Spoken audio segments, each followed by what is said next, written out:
The airport for me was this area, this world in which everything went away. It was my Disneyland. I was so into it and mesmerized by this whole idea of working on an airplane that I couldn't fathom the fact that other people out there didn't feel the same. Things intensify when you're sitting 2 inches from someone you've never met. They're drinking, they might be louder than you'd like them to be, and you're in this space and there's 6 hours to go and there's no other open seat. People literally spend 60 years for retirement. What about the 60 years? Imagine an hour where you just sit or go through life and there's nothing but like whatever's around you. Think about that. Just pure joy. Think about that. If you need to use your brain to know how to make someone feel comfortable, then how good of a people person you are to begin with. Are you the type of person who's able to take that, walk away, tell yourself that this is on them and not on you, keep them on the plane because there's really no clause in the manual that allows you to kick them off. Let it roll off your shoulder, work a 3-hour flight with them, go home and not drink that glass of wine you were thinking of. How could you remain neutral? How could you remain Whitney while all these outside stuff are happening and happening fast? And being a flight attendant's no different. So even if you're someone who needs that gym at 9 p.m. and needs your chicken out of your kitchen at 8 p.m. and wakes up at 7 and drinks that coffee out of your coffee maker at 6 a.m., even if you're that type of person and you have a little bit in you that's willing to look into maybe moving past that or maybe changing a little bit of that or letting go of the control, if you do the flight attendant for long enough, you'll adapt.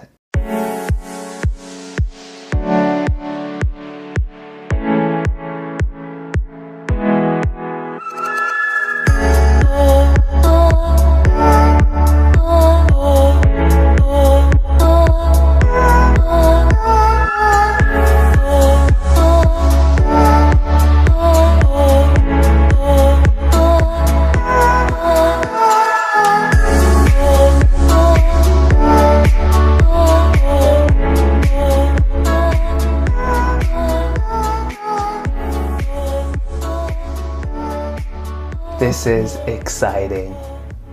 What are you most excited about? There's some people that just saying stuff. Because half the things you say that I laugh are not funny. There's things that most people tell me. Oh. But there's some people that when they say that thing, it makes you laugh, and you're one of them. Do you feel like people say the same thing to you because you're predictable?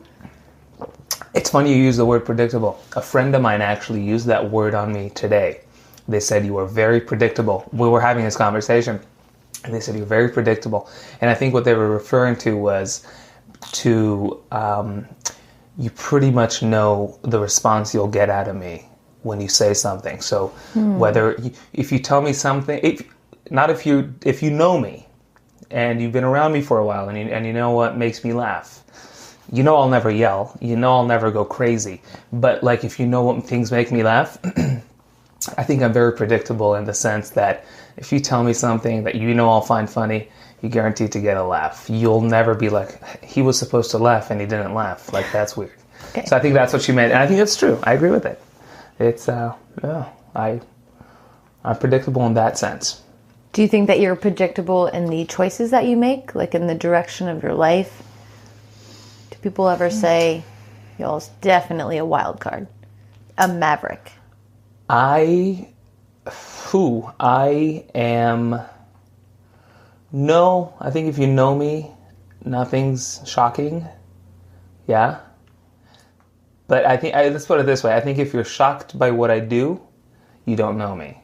How's that? Completely understandable. How's that, right? Yes. Yeah. So I think some things, some decisions might be out there and bold, but if you know me, you go, yep.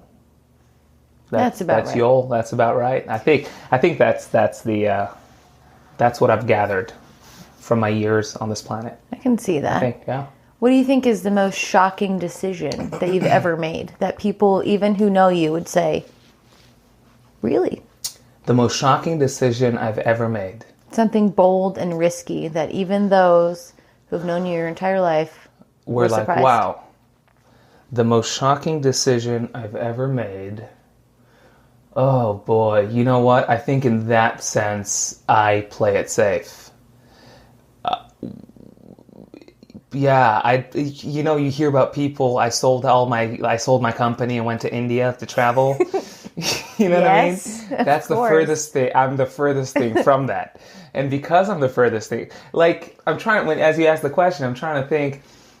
I can't think of one thing in my life that was like a crazy bold. There was always, there was always something to fall back on. Okay. So I don't break my hand. Yes. But I don't think that's a cop-out or a preventing thing from me doing stuff. I think I've done things, but I've always done them because of the person I am in a way where I walked the line, but I made sure there was like a fence or something like that. I don't think I've ever, I can't remember the last time in my life, and it might be a good thing if I were to experience it. I'm not sure, but I can't remember the last time in my life where it was like make or break, live or die, all or nothing. This must work. I can't, even the job I have today, I really wanted it. I paid some money to get to the city in which I interviewed. I've done all these things. I invested. But at the end of the day, it's not like I would live on the streets if they would say thank you, but no thank you. And so I think it's been a constant sort of that type of thing. And I think that's as a result of the person I am. I think that's just how I am. I'm trying to think if my parents are different. I don't know. Maybe my mom's a little more on the edge. She's a little more. She's a little more. I always called my mom a hustler. She hustles. What's a hustler? Is that a bad word? I don't know that, and I've ever heard anyone refer to their mother as a hustler. Is a hustler someone who hustles? Yes. My mom hustles. Okay, so it would be the verb. Okay, the noun. Yeah, my mom maneuvers through life, juggling 6 things at a time. And that's my mom. Like, you think of people who have their 9 to 5, that one thing for them to do. Maybe another thing is like, oh my God, dude, I work 8 hours.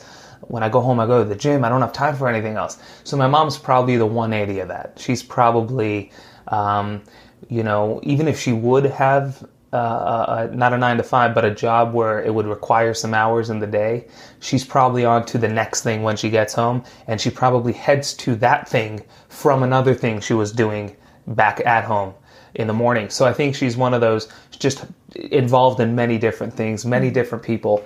So she's probably a lot more that way than I am. Maybe a little more of a risk taker, but yeah, I always, did that. So no shocking decisions. No shocking decisions. I love that the example that you used was sell everything and move to India, because you're in the process of selling everything to move to Arizona. Correct. To start the next chapter of your life. How long have you wanted to start this next chapter that you're about to embark on? I was telling, it's funny, a few things that we're talking about. I was actually talking with a friend this afternoon, and they were asking me a question, a different question, but what I said was, there's some things that I have answers to, and what I mean by answers, I mean clear-cut facts. Like, you ask me, how old am I? This is my age. Things like that. And then there's things that I don't have answers to, but I have really good guesses about. And I think this is one of those things where I don't have an answer, but I have a really good guess. And my guess would be probably since I was 2, I wanted to fly airplanes. That's rather specific. No, I'm saying to make a point that it's just always been there. And I know it's cliche, but it's just one of those things where I was talking to my flight instructor who instructed me down in Tacoma. I interviewed him at some point, and he was saying, I forget the exact number, but he was at an airport, I think it was SeaTac actually, with his family. He was a child, and he was looking out the window, and a United Captain airplane was taxiing by, and he was waving to the captain or something, and the captain opened the window and waved at him. And I forget his age, say it was 7. He was saying that's the moment that it clicked for him. I wish I'd have such a story. I wish I'd have a time in my life where I went, okay, that's what I want to do. But I don't. I think it's a result combination of, I grew up in a family. We flew very often, at least once a year, internationally. So my exposure to airports and airplanes has been, quite. I was exposed to a point where I was exposed to the point where I knew that I'm into it. You know what I mean? It's not like I was a 15-year-old who flew once and had a blast. I flew a lot. And every time leading up to it, I couldn't sleep. I was walking through the airport. I just wanted to be in the airport. I wanted to be in the airplane. And when I saw pilots walking by, I was mesmerized. I was like, that's like, yeah. And there's nothing else in my life that I could say I felt the same way about. Nothing else compared to that. Nothing else. No, there's, there's things we're all into, but that's one of those things that, let's put it, it was a constant. It was one of those we all have in life, that constant thing, and then a bunch of things come and go. Yes. So sure, a bunch of things came and went and left and showed up again and the same whatever, but that was definitely a constant, and it kept creeping back up throughout the years. So no, I don't have a cool story like my flight instructor where a captain waved at me at an airport, but yeah, it was one of those things. So did you feel like being in airports that the dream was to be a pilot or to be a flight attendant? Initially, I remember very vividly when I was, forget numbers because I don't know them. I just know I was a young child. Initially, I remember very specifically that it was a desire to be near, around, and on airplanes. Legally. You weren't about to jump the fence at an airfield and just be there and have that experience near airplanes on your own terms. Yeah. It was really okay. Yeah, it was paid. To get not paid. even that. I mean, being a passenger would do. Okay. You know what I mean? It was this deep desire of, like I said before, it was not sleeping in the days leading up to a flight. And it was not wanting the flight to end, and it was not wanting to get off the plane when it ended, and it was wanting to see the pilots as I deplaned, and it was being excited to walk through an airport. It was the airport for me was this area, this world in which everything went away. It was my Disneyland, and it's talking about it brings it back because I never took the time to think what airports meant to me when I was 5, but now I am. And that is the case. I remember when I would walking, we bought coffee and we bought pastries, my family. And the airport was my Disneyland. And it, flying was like a ride in Disneyland. And so yeah, I think when you say when did I get a desire to be one thing or another, it was a desire to be near and around airplanes and airports. And then obviously from there things become more specific. So you say, okay, so you could be a baggage handler. You're near airplanes. But no, I think it was more towards, being fascinated by a plane leaving the ground and things like that, looking out the window. Mm-hmm. But more than anything that ever stuck with me was just, I want to be up there just kind of flying that thing. And that to me was, at least as a child, and it's very true today, was the ultimate of the ultimate. And so yeah, it's just to the point where when I meet people, even to this day, when I meet people, and I had this with the flight attendant initially, with the flight attendant job initially when I first got started, because when I first started as a flight attendant, I was so excited. I was like, because it wasn't, a pilot. I think actually when I first started as a flight attendant, we said there's this constant things come and go. I think the pilot thing too came and went and intensified at some points more than others. And I think when I became a flight attendant, the pilot thing wasn't as intense as it was leading up to it and as it is today. So I think it kind of maybe took it cooled down while I became a flight attendant. I see. And it allowed me to just be excited about being a flight attendant and really focus and appreciate being on an airplane in that capacity. But I remember I was so excited to be a flight attendant. And leading up to becoming a flight attendant, obviously you need to want to be a flight attendant because it takes passing an interview and it takes getting on a plane to interview in the city that the airline's interviewing in. And I remember there was this excitement, more than anything, just this desire of being on an airplane for my entire life, that when I came across flight attendants online, and I asked them, so how did you fall into this? Like, I bet you've always wanted to be on airplanes. And obviously more than half of them go, oh my God, not at all. I didn't think about it. Like, I was a teacher and I retired, and then a friend recommended this. And I'll never forget, and it took me about a year to finally in my head go, Yoel, you're crazy, it's only you. But I was so into it and mesmerized by this whole idea of working on an airplane that I couldn't fathom the fact that other people out there didn't feel the same.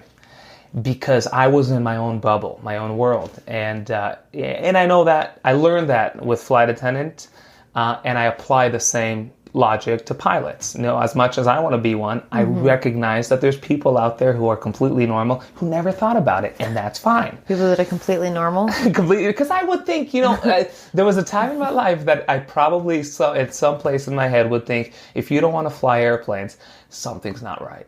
There was probably a time, I couldn't tell you when, but there was probably a time where I literally thought that every single person wants, and if they don't, they should, want to fly airplanes, because I was so into it. Got it. And now I recognize that some are, some aren't. I'm one of those who are, and that's how things are, and that's fine. So, yeah. What was it like the first flight when you put on your name tag? Your first official, like you're not training, going for it. First official flight as a flight attendant. Day one, man. Where was I? I remember. Okay, let me try and figure out. I know exactly where I was. This is awesome. So in flight attendant training, what happens is, at some point, in our case, it was probably 2 or 3 weeks in, the airline looks at their operation, their whole operation system wide, and they determine, where do we need people. So every airline has its bases, domiciles, and a base is basically a place where flight attendants don't necessarily live, because you could commute and live anywhere. But a domicile is a place where trips begin and end at that airport. So if your domicile is Phoenix and you live in Vegas, you're a commuter to Phoenix to begin and end your trips. So in my case, Alaska Airlines still does. It had Anchorage, Seattle, Portland, Los Angeles, and San Diego as domiciles. And during training, the company looks at their operational needs. Where do we want to place people? Where's growth happening? Where do we need, numbers, boots on the ground? And in every class is different. You might get on with Alaska today, and your base assignment will be LA. Someone else might get on with Alaska in 5 years from now, and the base assignment will be Anchorage or Chicago, if between now and then the company got a Chicago domicile going. So in my situation, the company, we had 50 in our class, and they assigned Anchorage, Alaska, 43 of us to Anchorage, Alaska, and 7 of us to Los Angeles. And that was it. They didn't need anyone in Seattle at that time, because Seattle was good. They had their number of people. It was working well. Maybe they wanted to expand Anchorage. Today, looking back, it was probably, I know the base in Anchorage specifically grows and, changes its size annually. Maybe it was during a time where it was just growing, or whatever the reason was, they placed 43 of us in Anchorage. And between the end of graduation to the time our first day on call, because when you start out, you're on reserve, you're on call. We had about 2 weeks, and I was one of the 43 who went up to Anchorage, and they told us when we were done after graduation, they said, between now and the day you go on call, your first day on the job, you're allowed to pick up trips. So you could go, you have the logins, and you could go into the bulletin board and pick up trips that other flight attendants have posted. So you could help out the operation. You could pick up a trip, meaning you're not on call, so you could choose which one looks good to you and work it, and you'll get paid. So it's basically the company gave us the leeway to help out, right? And we were starting in about 2 weeks. And I remember I picked up a 4-day trip. The first it was a Denver. I just remember the first layover. The first night was in Denver, starting in Anchorage, and I picked it up with a classmate, and we both were in the back of the airplane, and we had no flipping clue what we were doing. It was because you never know. Because you never know, you know. It's horrifying. It's our first, like, and it's usually your first one. You're the only new one on that plane. Because think of it, if you're on call, when you're called out, usually just one person is called out for a trip because 3 show up. In this situation, we both picked the 2 positions in the back, and it was our first time ever on a plane. And I remember watching him. It's funny because I was like the guy in the back. I was the drinks flight attendant, and he was the B, so he was like handling like boarding. He was out there in the cabin during boarding, and he was one of the things he was supposed to do was brief the exit rows. And I remember poor thing looking out in the cabin during the exit row briefing, and he was so nervous, and everyone finally sit down, and I see him for the first time ever on a real legit flight. Like, he's not even in a classroom, and he's like mumbling to the people what he had to say, and it was just it was the funniest crazy good experience. I'll never forget it. And that trip actually ended up being completely sideways all over the place, upside down. Weather, cancellations. I think one of the layovers we were supposed to be at, we didn't even end up getting to. Ever? We didn't even get to that city. We just they sent us to another city. And so things went completely sideways, which looking back on, I think it was great because, you know what, have the first one be horrible and everything's uphill from there. Is that a rule among flight attendants? If your first trip... Not at all. Actually, usually it's pretty smooth. A near-death experience. You're going to have a 30-year career. It's going to be great. It's actually pretty smooth. It's just, I'm thankful looking back on that. It was a good first time, you know, with someone who I didn't know.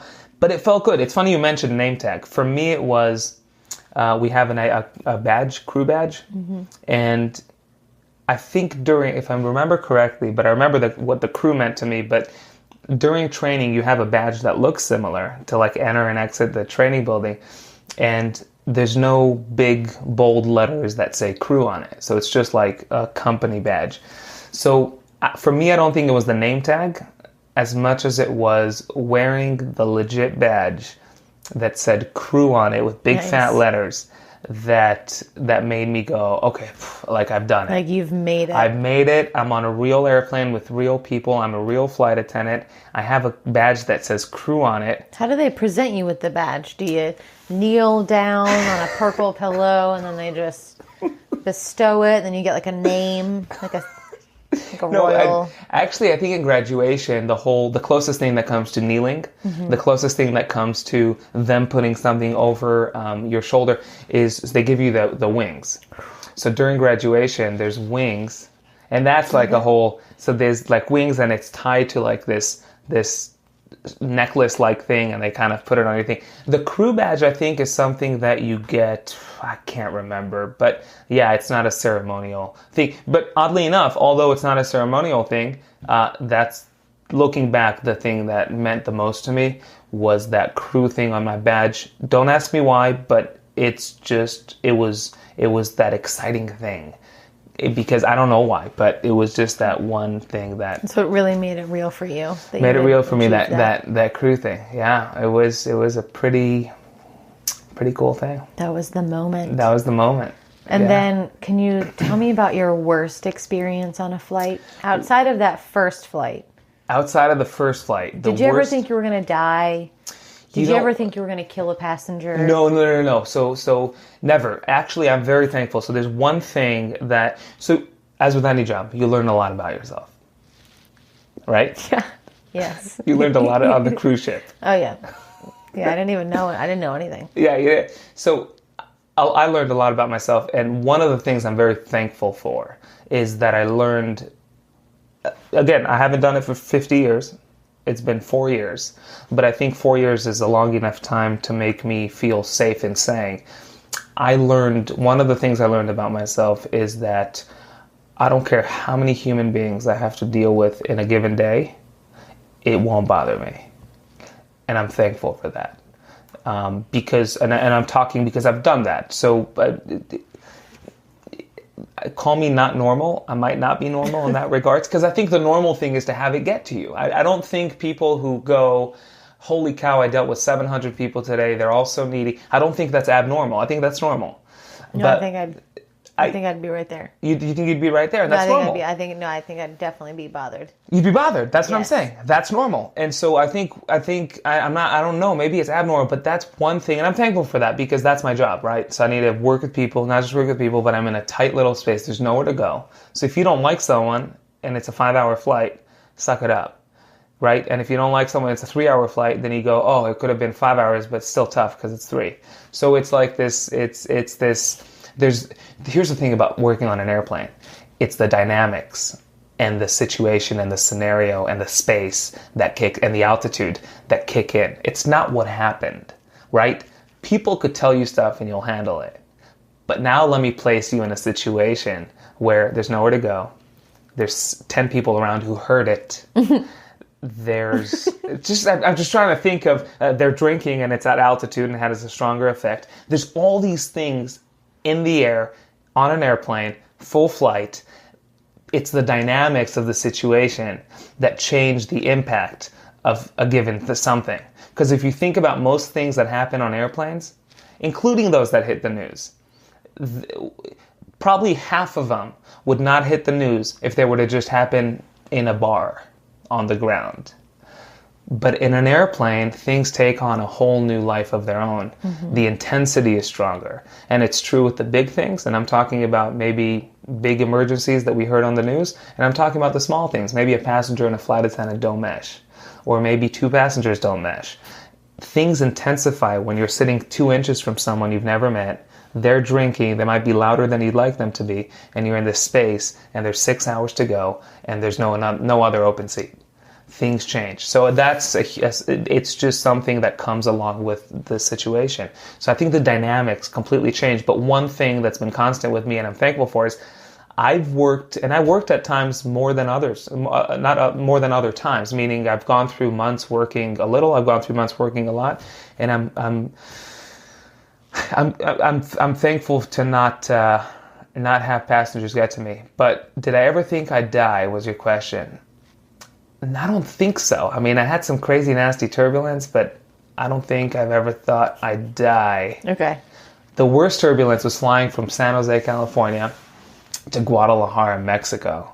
And it was a red eye, which is bad already, right? Because you want to sleep. Mm-hmm. And it was a red eye, and we were tired. And I'm telling you, from about 20 minutes leaving San Jose, and it's like a 3-hour flight, 20 minutes leaving San Jose, probably to just about out of Guadalajara, the plane didn't stop doing this. And for an hour, it's fun. After 2 hours, it's a little less fun. But, I mean, 2.5, 3 hours in of that is tough. So I didn't think I'd die, but there were definitely some tough... Oh, so here's a nasty one. Someone... I think I told you this. Maybe it was someone else that I said this to, but... So a few times people threw up on me, yes, which happens. Yes. And it smelled, I told you this. Burger King. So she threw up all over me. and it smelled like Burger King. And it was the Burger King that got me. It was like, if it would just smell like vomit, I'd be like, oh, poor thing, she doesn't feel good. Yeah. But the smell, you could identify the smell. The moment she threw up on me. Game over. It was as if I'm in Burger King. And I was like, oh... God. But that's the other thing. You're on a plane. There's nowhere to go. There's nowhere to go. There's nothing to do. The plane, it takes so much for a plane to turn around or maybe divert or land someplace else. It costs money, the airline. It takes a lot. And passengers who don't behave, depending on what they do, passengers don't behave, things like someone throwing up on you, you're still going. And if it's a 5-hour flight, suck it up. Deal with it. And I think that's the biggest thing about the job, if I'm honest. It's not what happens. Sometimes it is. But I think for the most part, it's not what happens. It's the space and scenario and situation and dynamics in which it happens that really make things appear oh my God. Yeah. If you really get down to think about things. And I see it all the time. As a flight attendant, you have coworkers who go, oh, this passenger, including myself. Sometimes like someone will give you the look or something. But if you really think about things, and I always ask myself, because I'm fascinated, if this were to happen on the ground in a pizza shop, would it have the same effect? Would it have escalated? Exactly. And most of the time, if I'm honest with myself, I say no.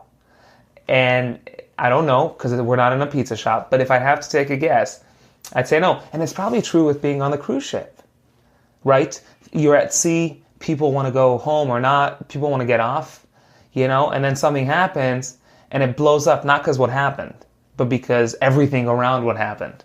Yeah, everyone has cabin fever. You know what I mean? Out of control. Yeah. You know what I'm saying? So I think it's one of those. I think that's a big thing on airplanes. If I'd have to, it being like an environmental stressor. It is an environmental thing. Even medical situations. We have medical on board, medical emergencies. People fainting, just things like that. But think of even an event where we need to pull out that medical kit and open it up and treat a patient. And it's a full flight, right? Mm-hmm. Just think about that. Now we're moving people out of their seats. The space to work is so small. Not only small, but it's if you'd have to write down the top most inconvenient places to treat a patient, probably a full airplane would be one of them. I would imagine. You know what I mean? Yes. And so if you add all these things to it, the medical is what it is. The patient is experiencing what they're experiencing. The symptoms are what they are. But I think there's so much more that goes into it with the place you're in and the whole thing. So I think that rings true with everything. Medical situations, faces passengers, attitudes passengers give you, things like that. It's a very, very... Alcohol people drink. It has a much stronger effect at altitude. It's fascinating. Mm-hmm. I'd love to learn the science behind it because I never have. But I know it to be true because I'm someone who drank alcohol on airplanes, as we all probably have. And it's definitely, it has, I drank alcohol in my living room, I drank alcohol on an airplane, and it's different. And so I think it's true with every single situation. It's the space it's in changes the dynamic. And so it's just an very interesting job. That's one of the reasons why. Do you get a really good sense for how the flight is going to go? Just walking in or seeing people boarding? Do you get a vibe? You do. It's hard to say, and here's why I'm having a hard time to say that. I think flight attendants are this special breed of people that after doing it for a while, it's almost... Here's why I have a hard time answering. It's almost as if we don't even need to see the passengers. I just like, we maybe even, no, we maybe just like need to hear their questions during boarding, right? So it's it's the small things that flight attendants will go, okay, it's going to be this kind of flight. And they'll be right about it because we've done it so many times. And so yes, there's many times, probably the thing that will happen the most as far as what you're asking, the thing that will come up the most is, say we'll work a flight, a given route, Seattle, Anchorage, right? For example. Now, Alaska people are known to be the nicest, real, most authentic, down-to-earth, non-anything type of people because it's just real people up there. It's just there's something about Alaska. So what you will hear is Seattle, Anchorage, or whatever the route may be, you will hear flight attendants tell each other amongst themselves. They'll say, this is an odd flight for Anchorage, or this is an odd crowd for Sacramento, or whatever. So I don't know if it's how much ahead of time people could go, this is how the flight's going to be, but I think as it unfolds and happens, once you do the job for a while, people, flight attendants develop these senses where we could just look at each other and go, yep, this is an interesting crowd for whatever the city is we're flying to. And you could take that same crowd and apply it to another route we fly, that's maybe known to be higher maintenance, or maybe it's just a part of the country. People like things a certain way, and we think nothing of it. So it's those slight changes in crowd dynamics that we develop these senses and we react to and feel very strongly, which is quite fascinating if you think about, because we're very in touch with the people we're serving and the people we're around. Not just the people, but we fly the routes so often that we develop this is what it should look like. These are the type of people who, I mean, to the point where I can't specifically think of a route, but to the point where you know on certain routes maybe certain drinks will be asked for more than others. And it's if you think about the details, that is fascinating, because we're not talking about a bar where you got your regulars who come in and you say, oh yeah, Johnny likes coffee, 2 cream, Sarah likes Sprite. You know what I mean? Yeah. We're talking about, these are passengers who we've never seen before. And we have these senses as to how things will unfold and develop throughout a flight. Based on the route. Just based off the amount of time we've been doing it. Okay. You know what I mean? And most of the time, if something's off, we could just look at each other and go, yep, this is an interesting crowd. And I always found that to be fascinating, because it's a real thing that flight attendants are able to do. And I don't know why, because I've worked at sandwich shops, I've done things on the ground, and I can't say for a fact that I develop those same senses with people in different areas. But on an airplane, again, it might be the environment thing. It's just different. And that's a very fascinating thing that I've found, with my job. That is fascinating. Yeah, it's really, half the things with my job, I probably don't know why or where they come from or how they happen, but it's a fascinating thing. I mean, I don't think, including myself, people take enough time to think and try and go, like a known thing probably, at least amongst flight attendants, this is known. For some reason, people have a hard time figuring out how to open a lavatory door on airplanes. And this is true. You're laughing. No, you're laughing. Sometimes you gotta know how to do that in a hurry. It's true though, because I'm not talking to you about a door that looks like this. If this were like a large door size thing and you'd walk up to it, on the ground or in the air, you'd have a hard time. You'd be looking at it and going, how do you get this thing open? And that'd be understandable. Yes. I'm talking to you about, you've flown before, I'm talking to you about a door with a handle that looks like a handle in pretty much the same spot that your handle is located at home. Gotcha. So it's not like a crossword puzzle It's a door. It's not a password. It's a door. There's 2 types of door. There's another door where you push in the middle and it kind of folds open. And I'm not talking about that. Let's give slack to the people. I had a bad experience with one of those. Did you really? Yes. Did you have a hard time opening it? I didn't have a hard time opening it. You had a hard time opening it? No, it's that the people on the outside, that they should have had a harder time opening it. The people on the outside? Yeah. You were inside? Yeah, I was inside using the bathroom. So, because you didn't lock it. Okay, I did lock it, but the problem was that in my haste to get to the bathroom, I thought I was going to make it till we landed. No. So I wait my turn, I get in there, and I push the door really hard. And then I latch it. And I basically had pushed it beyond the track, like where it could be latched. So then it looked like it was locked, but no. Then the next person just came and opened it. And we made direct eye contact. And they were actually sitting in my row. And you were on the toilet. I was on the toilet. That is crazy. So I didn't have a problem opening the door. It was that it was too easy for other people to open it. But it's neither here nor there. This is about you. Tell me about people having trouble opening the lavatory door. It's just a thing. And again, I don't know why, but for some reason, and I've never been in another situation or another setting where people had a difficulty opening a bathroom door. I can't think of another setting. Has anyone ever yelled at it? What's the most ridiculous reaction that someone's had? What's the most ridiculous way of, here's the thing, here's the fascinating thing. Okay, so next time you're on an airplane, I could only talk for Alaska because I don't pay attention with the number of flights I've taken on other airlines in the past year is so minimal that I can't even know what the bathrooms look like. But with Alaska, there's ashtrays on the wall next to the bathroom.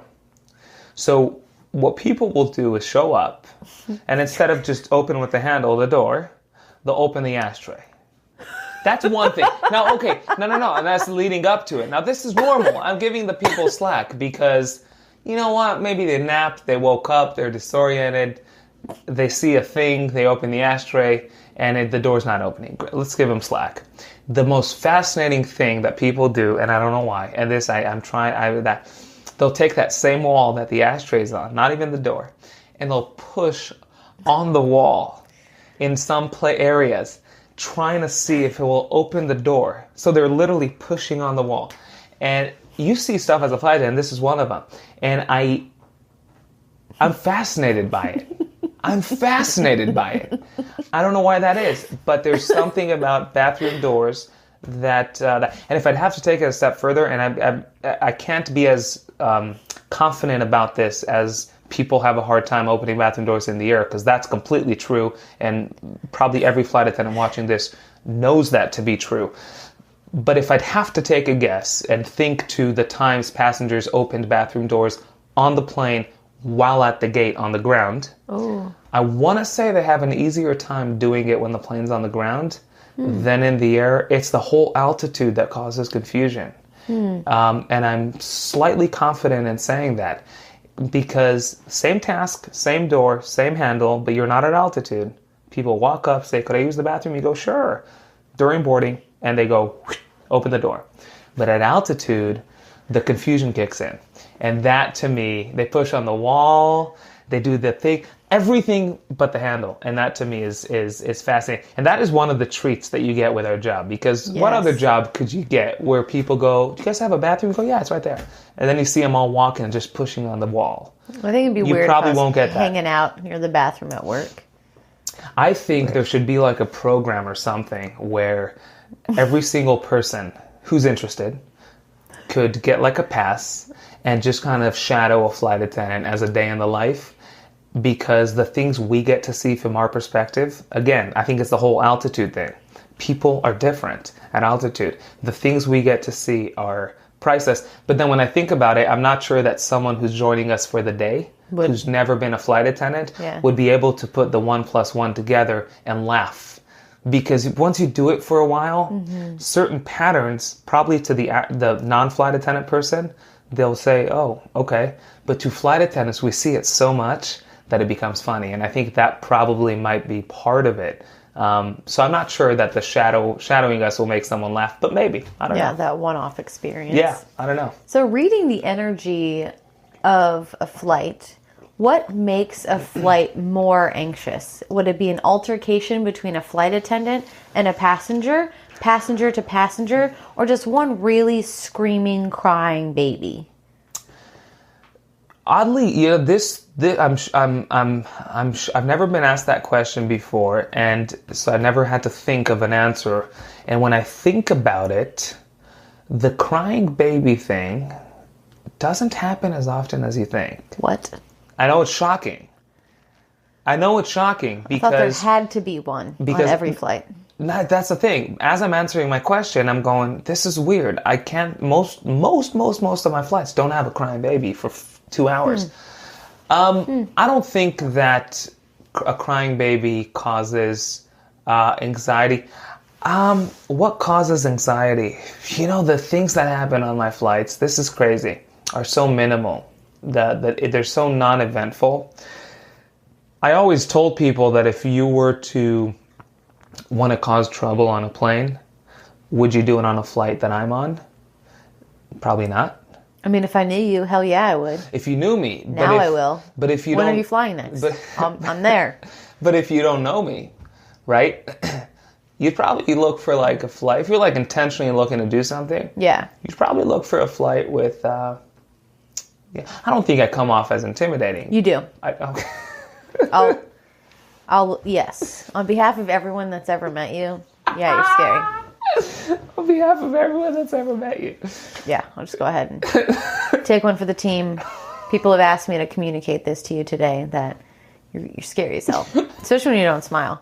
I think that the second that you laugh, it gives you away, and that everyone just thinks that you love rainbows and cotton candy when you're not on a plane. But no, you're scary.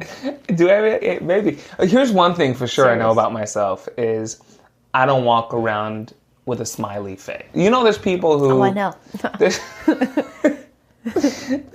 there's people who they're just all... They greet someone with a big fat smile.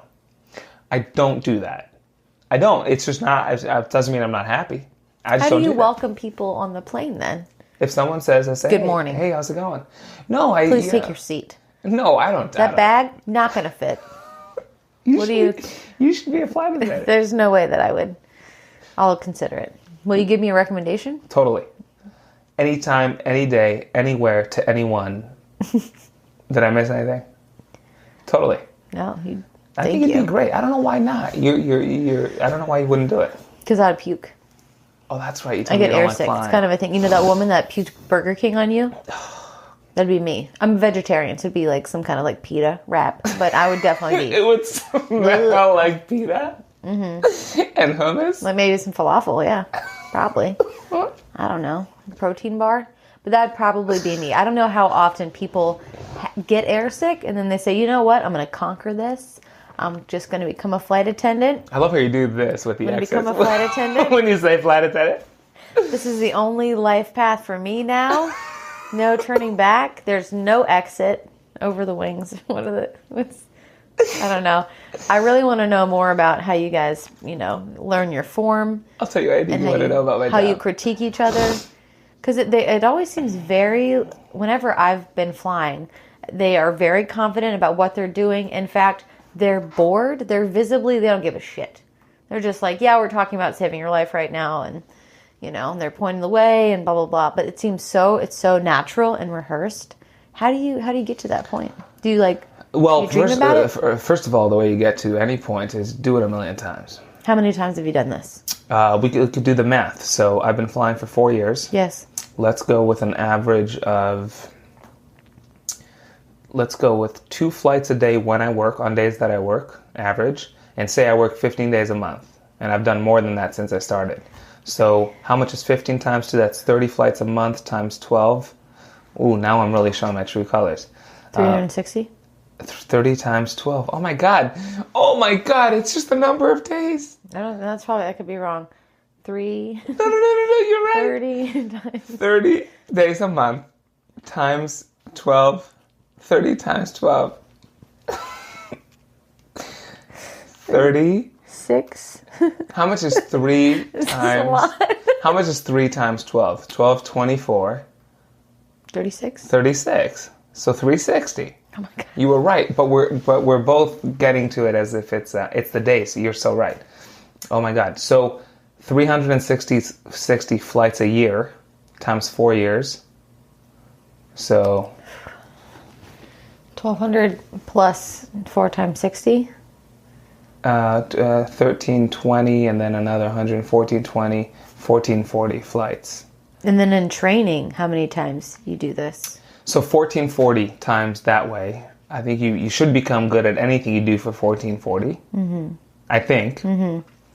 And then training, you don't really do that in training. You don't do that in training? I thought that'd be like day one. Welcome, everybody, stand up, say your name, where you're from, and do this a few times. Give us your finger dance. I feel like, how is that not the first thing? It's no different than service. It's no different than service because you'd think that in training, the attention to or the point in teaching flight attendants how to set up a cart, yes, and how to serve drinks would be that point would be so much more emphasized, and it isn't. And here's why: there's so much legal required FAA things to cover within that specified time. All right. That they figure if you go out on the line, legal, FAA-wise, with all the safety knowledge and the whole thing, qualified, if you go out on the line qualified, but you're not 100% good to go on setting up the cart, meaning where do I put the Coke and the ginger ale, you'll figure that out on your fourth flight. Okay. But what you won't do is if you go out on the line knowing exactly where to put the Coke and ginger ale, you probably won't become qualified or more qualified than you were when you left training, FAA safety legal wise. So their thinking is we got 5 weeks with you.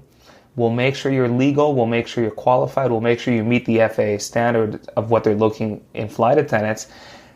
We'll teach you how to set up a cart, but we won't spend so much time on it because that's your daily job. And so if you go out there and you're not sure as to what drawer of soda goes where, probably the moment you do it wrong, someone will say something and you'll never do that again. Got it. As to where safety procedures and things like that, if they don't cover it in training with you, where are you going to learn that? Yeah, right. You'll go to your layover and just read up everything the FAA has to say about evacuation, right? Definitely. So the priority is safety and then Coke or Pepsi.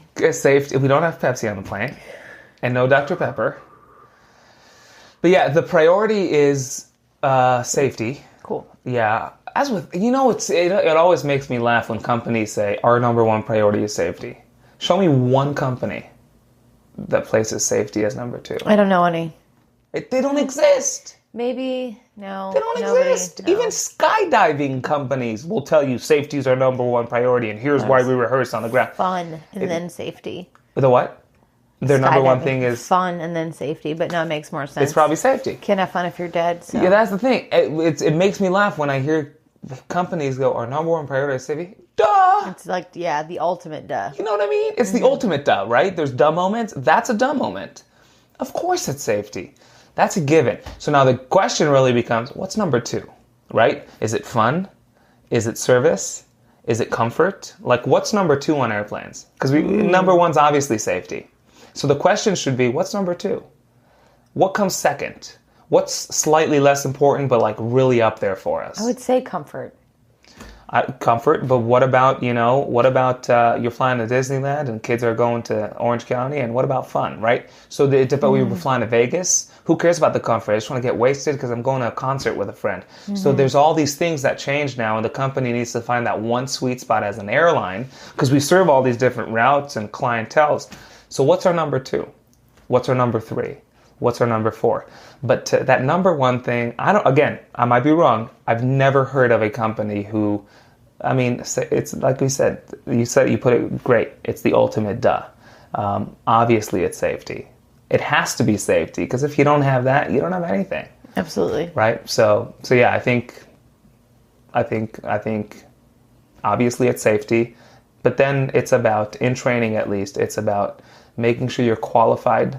And then they throw you out there after the training is complete and you graduate. And I think they pretty much figure that I don't think they figure that you'll learn things the right way. I think what they figure, and they're right about this, is that you won't have the leeway of continuing your bad habits because now you're out there working with different flight attendants. And if you're doing something that you didn't fully get in training, it will be corrected quickly.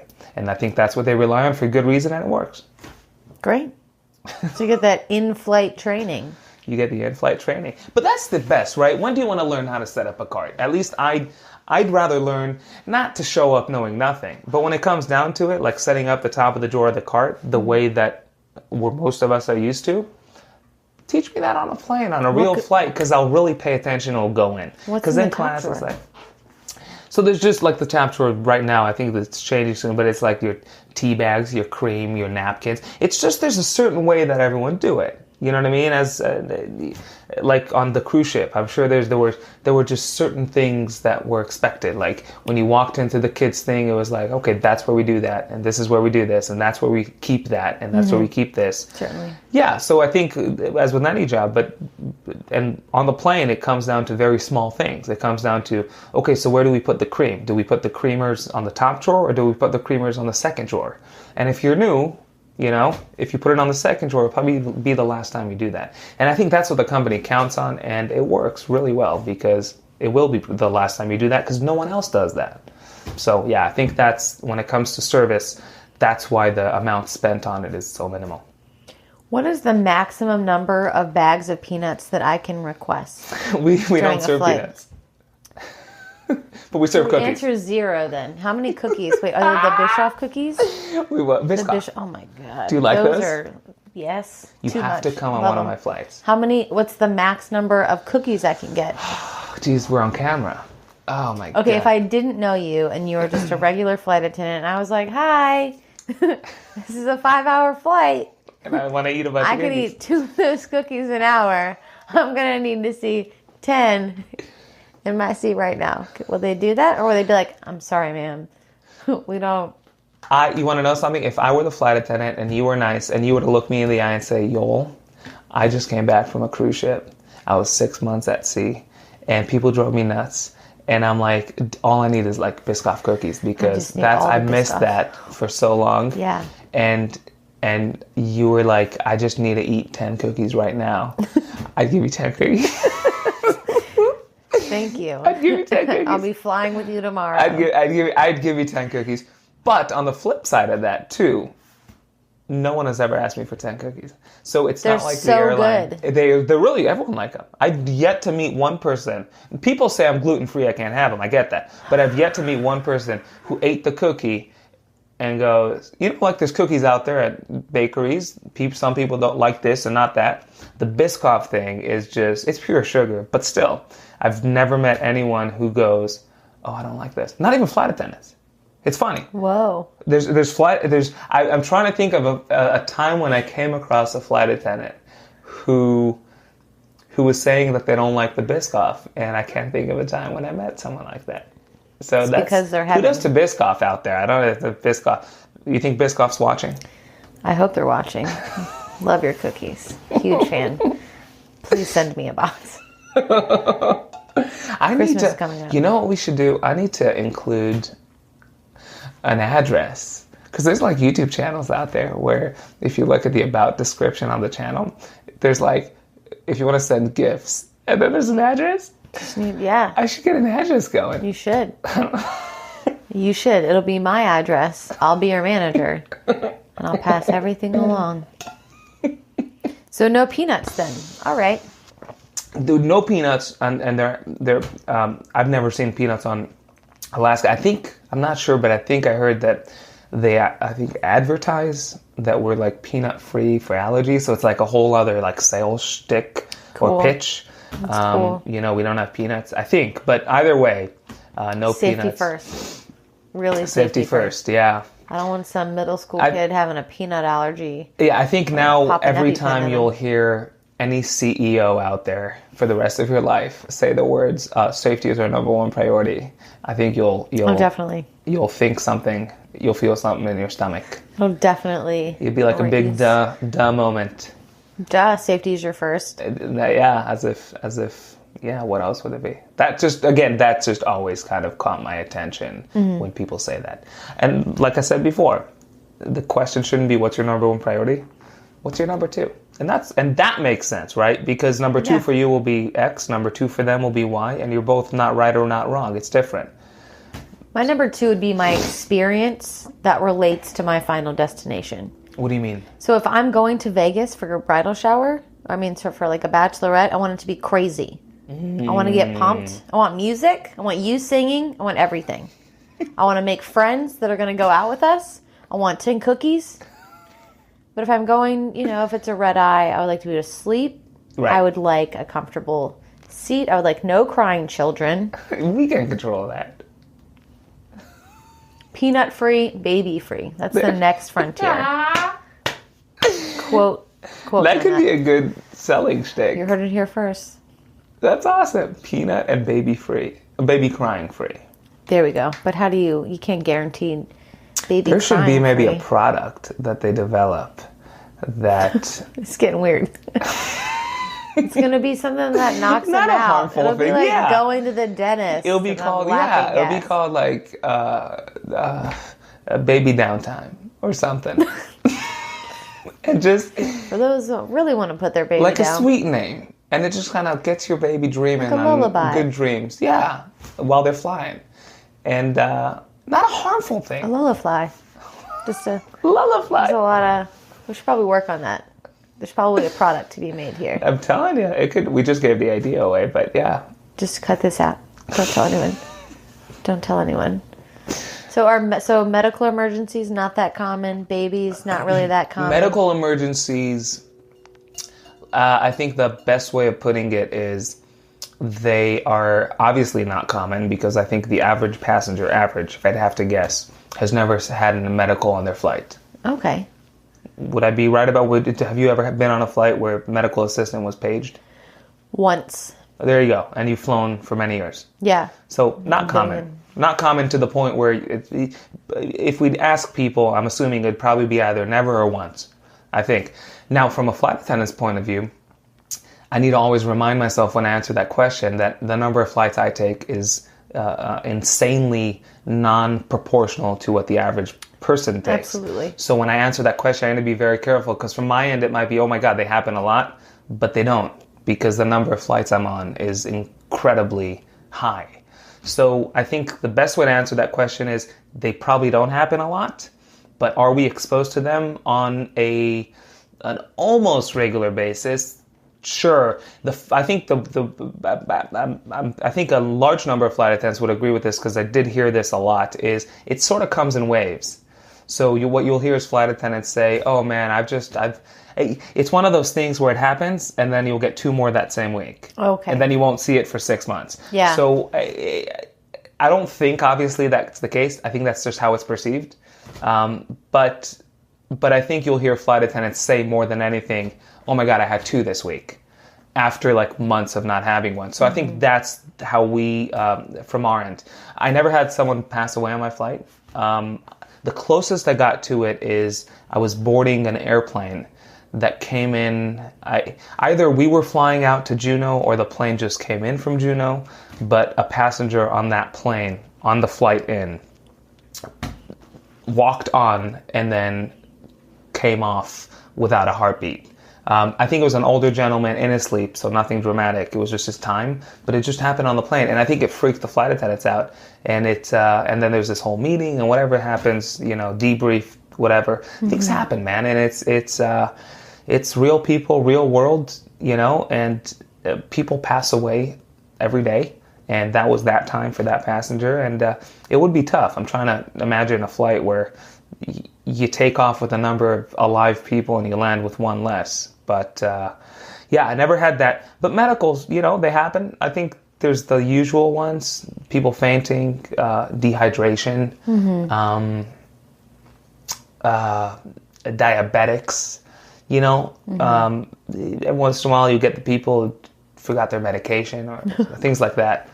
But yeah, the freakiest thing that ever happened to me, as far as the guy I'll say the story and then I'll say what happened. It was a red-eye flight. I think it was Fairbanks, Alaska to Seattle, Washington. And we were just getting done with the first beverage cart. And so it's probably 1 a.m., Fairbanks to Seattle. We're getting done with the first cart, so we're probably at that point an hour and a half into the flight, an hour and 20 into the flight. And we're towards the end of the back of the cabin, and the bathrooms are there. Because what happens is we take the cart out of the back galley and we push it up to the front of the airplane. We work our way backwards. And on that flight, I was the D position. And the D position basically works the beverage cart with the C, but the C faces the flight deck, and the D faces the C, the back galley. So we're on just both sides of the cart. Mm-hmm. So I was the D, and my back was facing the front. So as we were towards the back of the cabin, we probably had maybe 2 more rows. And this is a very normal occurrence. What will happen is we're at the back of the cabin. We're almost done. Passengers in the cabin maybe think we're done, or they know we're not and they're willing to wait. Well, they'll want to use the bathroom. And so every once in a while towards the end of the service, when you're towards the back, a line might form behind you of passengers who are waiting on the bathrooms, waiting for the cart to clear the aisle. And that was no different that night. I was serving drinks. I was the D, and I could tell there's a line of people behind me, and I thought nothing of it because it's normal. And all of a sudden, as I'm serving drinks, this big guy behind me hugs me. The first thing that goes through my mind is, okay, this is a friend of mine who I know, who I didn't realize was on my flight, and they're pranking me. while I'm serving drinks, right? And that's the first thing that goes to my mind. And now I'm starting to think, well, who is it? I want to know. And this is all happening quickly. And as I turn around, this guy goes from a hugging, or at least what I thought of was a hugging position. As I'm turning my body around to see who it is, he falls off me onto the floor, and he was completely passed out and out. Apparently what happened was he was behind me, waiting on the bathroom, and he fainted. But it was the way things happened. Because if you faint, we do our thing. But he fainted on me, and my back was towards him. And it was this weird situation. So it was just a fainting, but I think that was freaky because it was a red eye, it was 1 a.m., and it was just this passed out guy on me, which could happen. He was standing waiting on the bathroom. So there's, back to what we spoke of before, it's this environment that things are happening in that change the dynamics of what happened. And that's no different. Medicals, it's true with medicals. It's true with everything. I can't think of one thing on airplanes that would have the same shape and meaning as it would on the ground. I mean, it's fascinating. There's something about things happening at altitude in a metal tube at 400 miles an hour that just make it different. And it's, again, I keep saying fascinating because I am. But yeah, no crazy medicals, but I think that was the weirdest scenario in which a medical happened that I could think of. So, certainly. Yeah, that was weird. That was weird. How about you on the ship? Any crazy? I mean, people died frequently because in the United States, people wait to travel, or used to, when they retired. So now you have people that are taking on that adventurous 65-day cruise in their 60s or 70s or 80s, or this is something on their bucket list that they've been working down for years. So they're not really in peak physical condition. Interesting. So that's funny because the time that people set aside to go do the things that require probably not most, but a lot of their physical ability is when they're not physically able. So we're living longer as human beings, but we're living longer in old age. So people are having the most retirement, but not the most youth. And that's when they have time off, as they're retired. Wow, so Holland America Line had more exotic, longer cruises, which caters to an older clientele because they're the ones with money and time off. So it was, I think that it's sad that you can say the Hawaii itinerary had the most deaths because people wanted to see Hawaii before they die. Oh my God. So I feel like doing that itinerary for a little bit, that's where we had the most. Interesting, because as I added up against airplane passengers to and from Hawaii, well, probably Maui more than the other islands, it's mostly made up of families with young children. Oh, okay. So that's kind of interesting, where on a cruise it would be an older crowd who wants to see it before they die, and on an airplane there's a lot of families with young children. Very interesting how that works, but that makes perfect sense. That people, I never thought of it that way, but it's true. You do those things in retirement that sometimes require you to be alive. And require you to be alive. You know what I mean? Yeah. It's a very interesting dynamic. It also sucks because something like going to the pyramids of Giza, which isn't right on the water, there's a bus trip and then it's sand. You know, you're not really, there's a lot of these things that are hard to get to. There are a lot of things that aren't exactly wheelchair accessible. And if you really want to have an experience of the place or to hike it, kind of good luck. Interesting. So it's probably not the best time if you have a choice to see things when you're so late in your life. That's the problem with retirement too. I mean, seriously, think about it. Flawed. Yeah, but it's like this whole just this notion of living at the end of your life, meaning until then I'll just kind of like not live. Yeah, I'm gonna save up my living. Yeah, like I'll just not live. I'll just do this and wait for a time, you know. And you're right, because retirement comes at the end of your life, and there's so much you're not able to do at least as good as you were able in your 30s. Yeah, I don't know if I'm a fan of the whole retirement thing to begin with, but just not people retiring, this whole the thing that it's come to be. You know, people literally spend 60 years for retirement. What about the 60 years, right? What about when you're 40? And I get it, sort of. I get it. I've never experienced life in that way. I've never led up to retirement, then retired, and could look back on it and talk. Mm-hmm. But I get it, because when there's many things, I guess here's the thing. It's tough, I think, as humans in general to.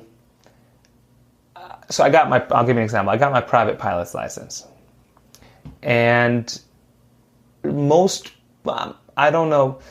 Let's forget about all the extra ratings. Obviously, if you want to fly for the airlines, you're first, and you must have the private pilot's license, because it's sort of like this pyramid, and one builds on the other. So you have to do things. So if you get into it, take. I don't want to say average. I'm scared, because I'm sure there's so many private pilots out there that's all they got. That was their intention from the beginning, and they're out there and they love it, and that's all they have all their life, and they fly small airplanes. I'm sure there's a lot of that. Mm-hmm. So I'm hesitant to say that most, but there's many pilots who, when they were 18, wanted to fly for the airlines, and they do research, and the first thing they have to do, I have to get my private pilot's license. So think of that situation, put yourself in their shoes, where your goal is to fly for the airlines, and you have to climb all these steps: private pilot's license, instrument rating, commercial. All these steps, right? Then you get your ATP, or then you become a flight instructor, and you gain your hours, and then you go to a regional, and then there's all these steps, and you have it planned, mapped out. In that mindset, where your ultimate goal is right there and so defined, right? Because the goal is defined. I want to fly for the airlines. Now, think of it in retirement sense. The goal is defined. I want to retire at 60, or whatever the number of people give themselves.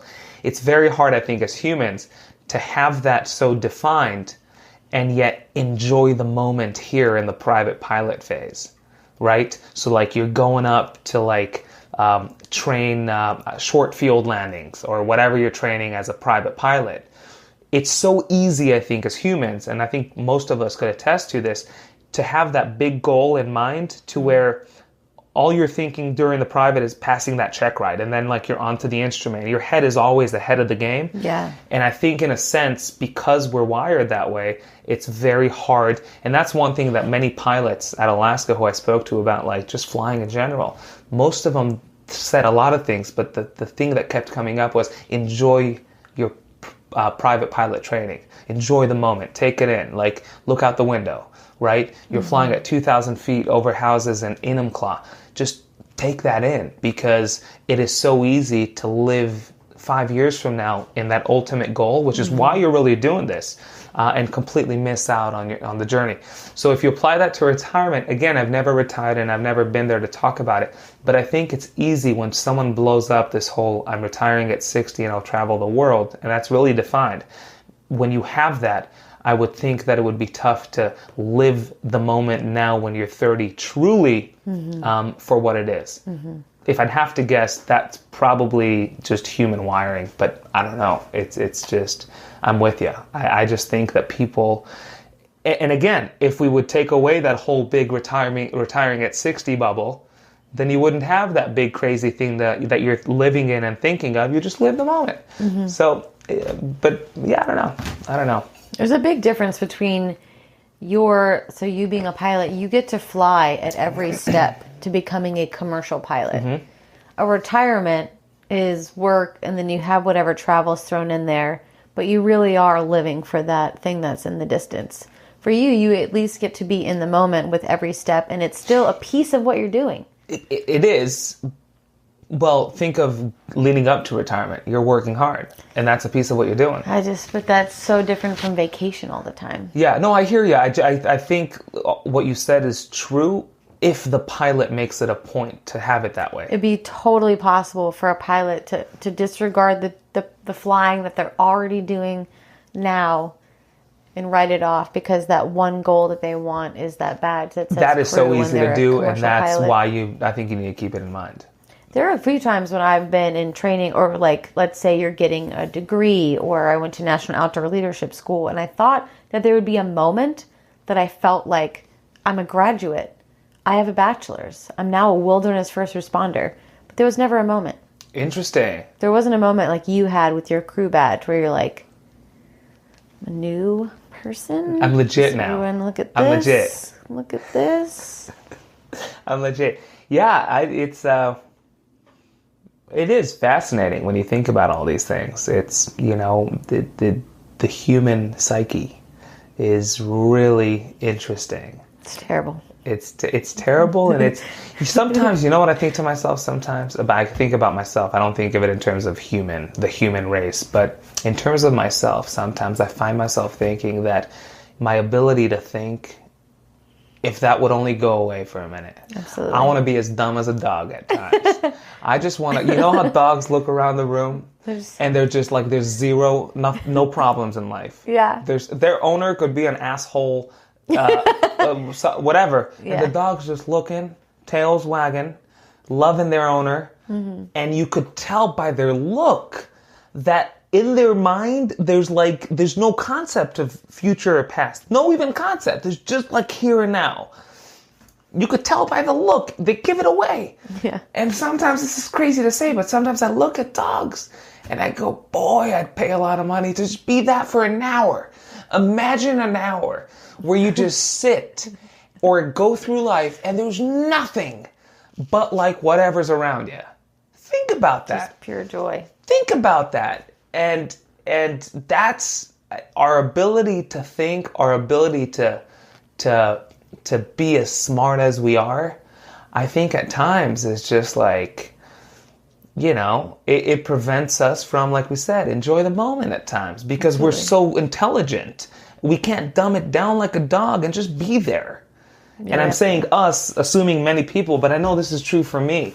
It's so funny for me to say out loud, but I've looked at dogs in life so many times, even on the plane. People have dogs on the plane, and you just look at the dog, and you look in their eyes and their face and their ears, how they move, and they give everything away because they wear their heart on their sleeve, right? You could totally tell. Yeah. And I look at that thing and I go, God, man, 1 hour will do. But you know what? It's the gift of being human, and it comes with what it comes with, and I wouldn't change it for a thing. But sometimes being as present as a dog is very appealing. Do you think that being a pilot will make you more present? I think being a pilot will make me use my brain first and foremost, and I'm not putting any of the flight attendant thing down.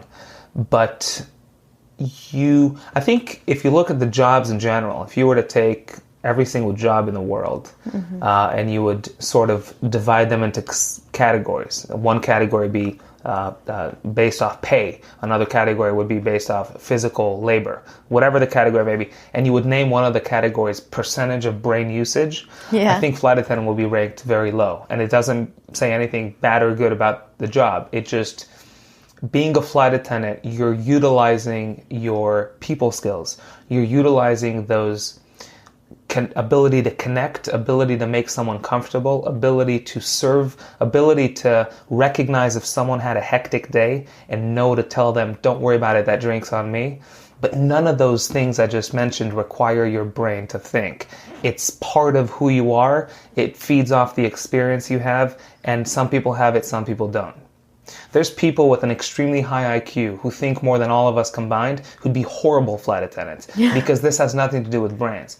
Now, if you take that to being a pilot, I think you could have the ability to connect with people and fix people's days and be kind and smile and love and whatever, all these great flight attendant qualities, but none of that will make you navigate through an emergency when you're at the flight controls, that you have 180 lives in your hand. So I think the jobs are just very different. Mm-hmm. And so I think the first and foremost thing, the first thing is I'm excited to, you're using your brain more because that is a job that the usage of brain power is simply required more than other jobs. And if you add it up against being a flight attendant, it's required there more. Now, do pilots need to have this incredible people skill and ability to connect? Of course not. And that's what you need as a flight attendant. So there's, things that different jobs require. But definitely using the brain is something that If anyone out there wants to become a flight attendant and you love using your brain, you probably want to think things through, because as a flight attendant, assuming this is all you're doing and you're not doing anything else, as a flight attendant, you will exercise your, call it people skills or customer service skills every single day to the T. You'll perfect them. You'll be so good at them, but you probably won't be utilizing your brain much. And if you're someone who needs to keep that brain going, keep it warm and well-oiled, you might want to think of a different job, because there's many flight attendants who you'll hear them say, the only downside to this job is my lack of brain usage. But it's not a bad thing, because if you need to use your brain to know how to make someone feel comfortable, then how good of a people person you are to begin with. So the fact that you don't need your brain on the plane isn't a bad thing. It's just what the job is, what the job description requires, and what's expected of you on board dealing with people. Now, medical emergency happens. Obviously, you need to use your brain. If an emergency on the plane happens and the pilots are telling you 20 minutes, we're going to ditch, land, or do something abnormal happened. Obviously, you need your brain. And probably the reason why they hired you as a flight attendant, and when I say the reason, I mean those few things that probably never happen but might, and that's when you'll kick in. Of course you need your brain for that. And that's where the 5 weeks of training comes in, because that's the procedures, the legal stuff, evacuation. If you want to do it right, do it quick, do it well, you need to use your brain. What I mean by you probably won't be using your brain is the day-to-day, day in and day out duties as a flight attendant. You show up to a city. A shuttle is waiting at the curb.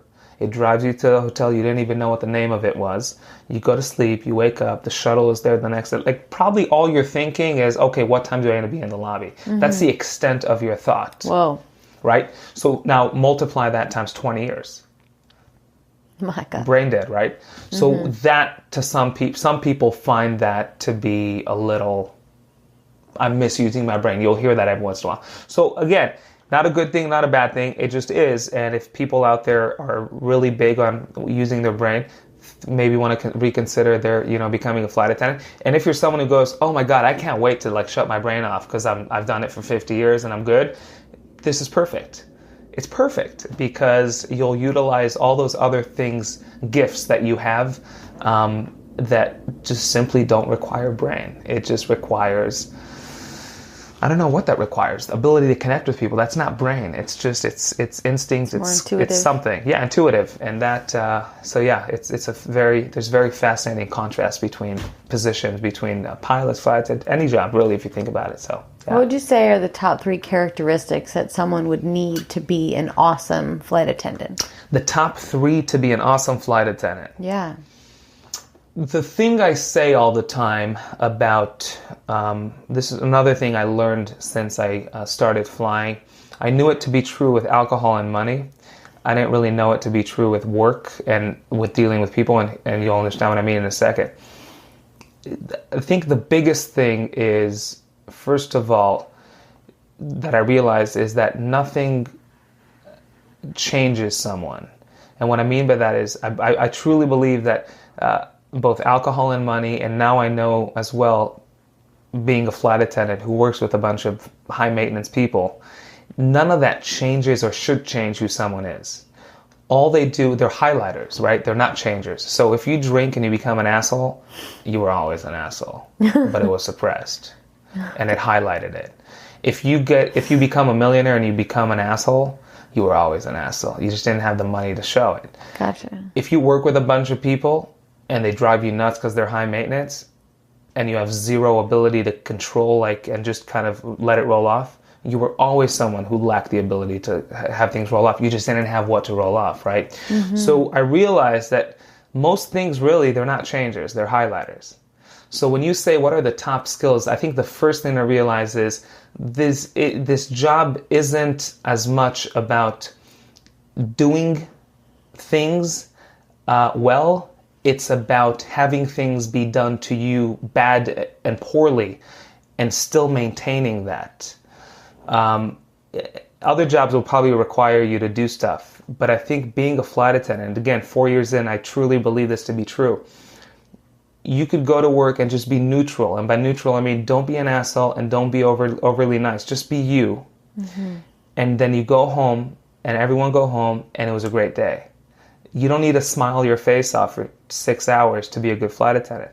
And what I mean by that is the positive actions on your part are not all that important. What is so vital is, could you have a passenger on your flight who's being arrogant and greedy, not drunk? There's nothing in the manual that says that you should and could kick them off the plane, but they have an attitude with you. Are you the type of person who's able to take that, walk away, tell yourself that this is on them and not on you, keep them on the plane because there's really no clause in the manual that allows you to kick them off, let it roll off your shoulder, work a 3-hour flight with them, go home and not drink that glass of wine you were thinking of for 3 hours? If you're that type of person, I think that is a vital skill for a flight attendant to have. But it's not a skill. It's the ability to have things come at you and remain who you are. So when you say what's a vital skill, I would say that's the biggest thing. If someone out there is heavily dependent on the outside, and I think you spoke about this last time we were talking, if someone out there is heavily dependent on outside stuff, forces or actions or people saying stuff, and it easily moves their needle, their mood, I don't know how much this is a job for them. Because remember, you're dealing with passengers who, one passenger may be nice going, to Disneyland. Another passenger might maybe slept in the airport all night because they missed their flight yesterday and they just got divorced, or they just found out that their wife's cheating on them. So you're the same. Your crew members are, let's be nice with the example, probably pretty much the same, but your passenger's all different. So one passenger will be nice, another passenger will call you a name, another passenger will have an attitude, another passenger will have a stink eye, another passenger won't have a stink eye, but you think they did, right? So how could you remain neutral? How could you remain Whitney while all these outside stuff are happening and happening fast? I think if someone out there is considering to become a flight attendant, if they could truly look in the mirror and answer the question, how good am I at letting things roll off my shoulder? And if the answer to that is, I'm pretty okay at it, no one's great, no one's perfect, but if I could do that, this might be something for me to consider. But if you can't do that, you'll just be miserable, because believe it or not, there's flight attendants, as with any job, who became flight attendants, not realizing that this is a huge part of their life. And it's unfortunate because it takes so much energy, but they're, call them the complainers.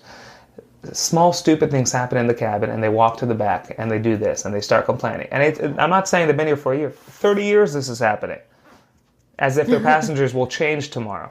Very quickly you realize, you go, okay, so you're just a person who you're just not good at letting things roll off. And that's the two type of people, right? So I know my answers are long, but you say, what are the necessary skills? I think if someone's able to let things roll off, as small or as big as they may be, and be able to distinguish between, because believe me, we all want to kick people off our flights, but you can't always do that.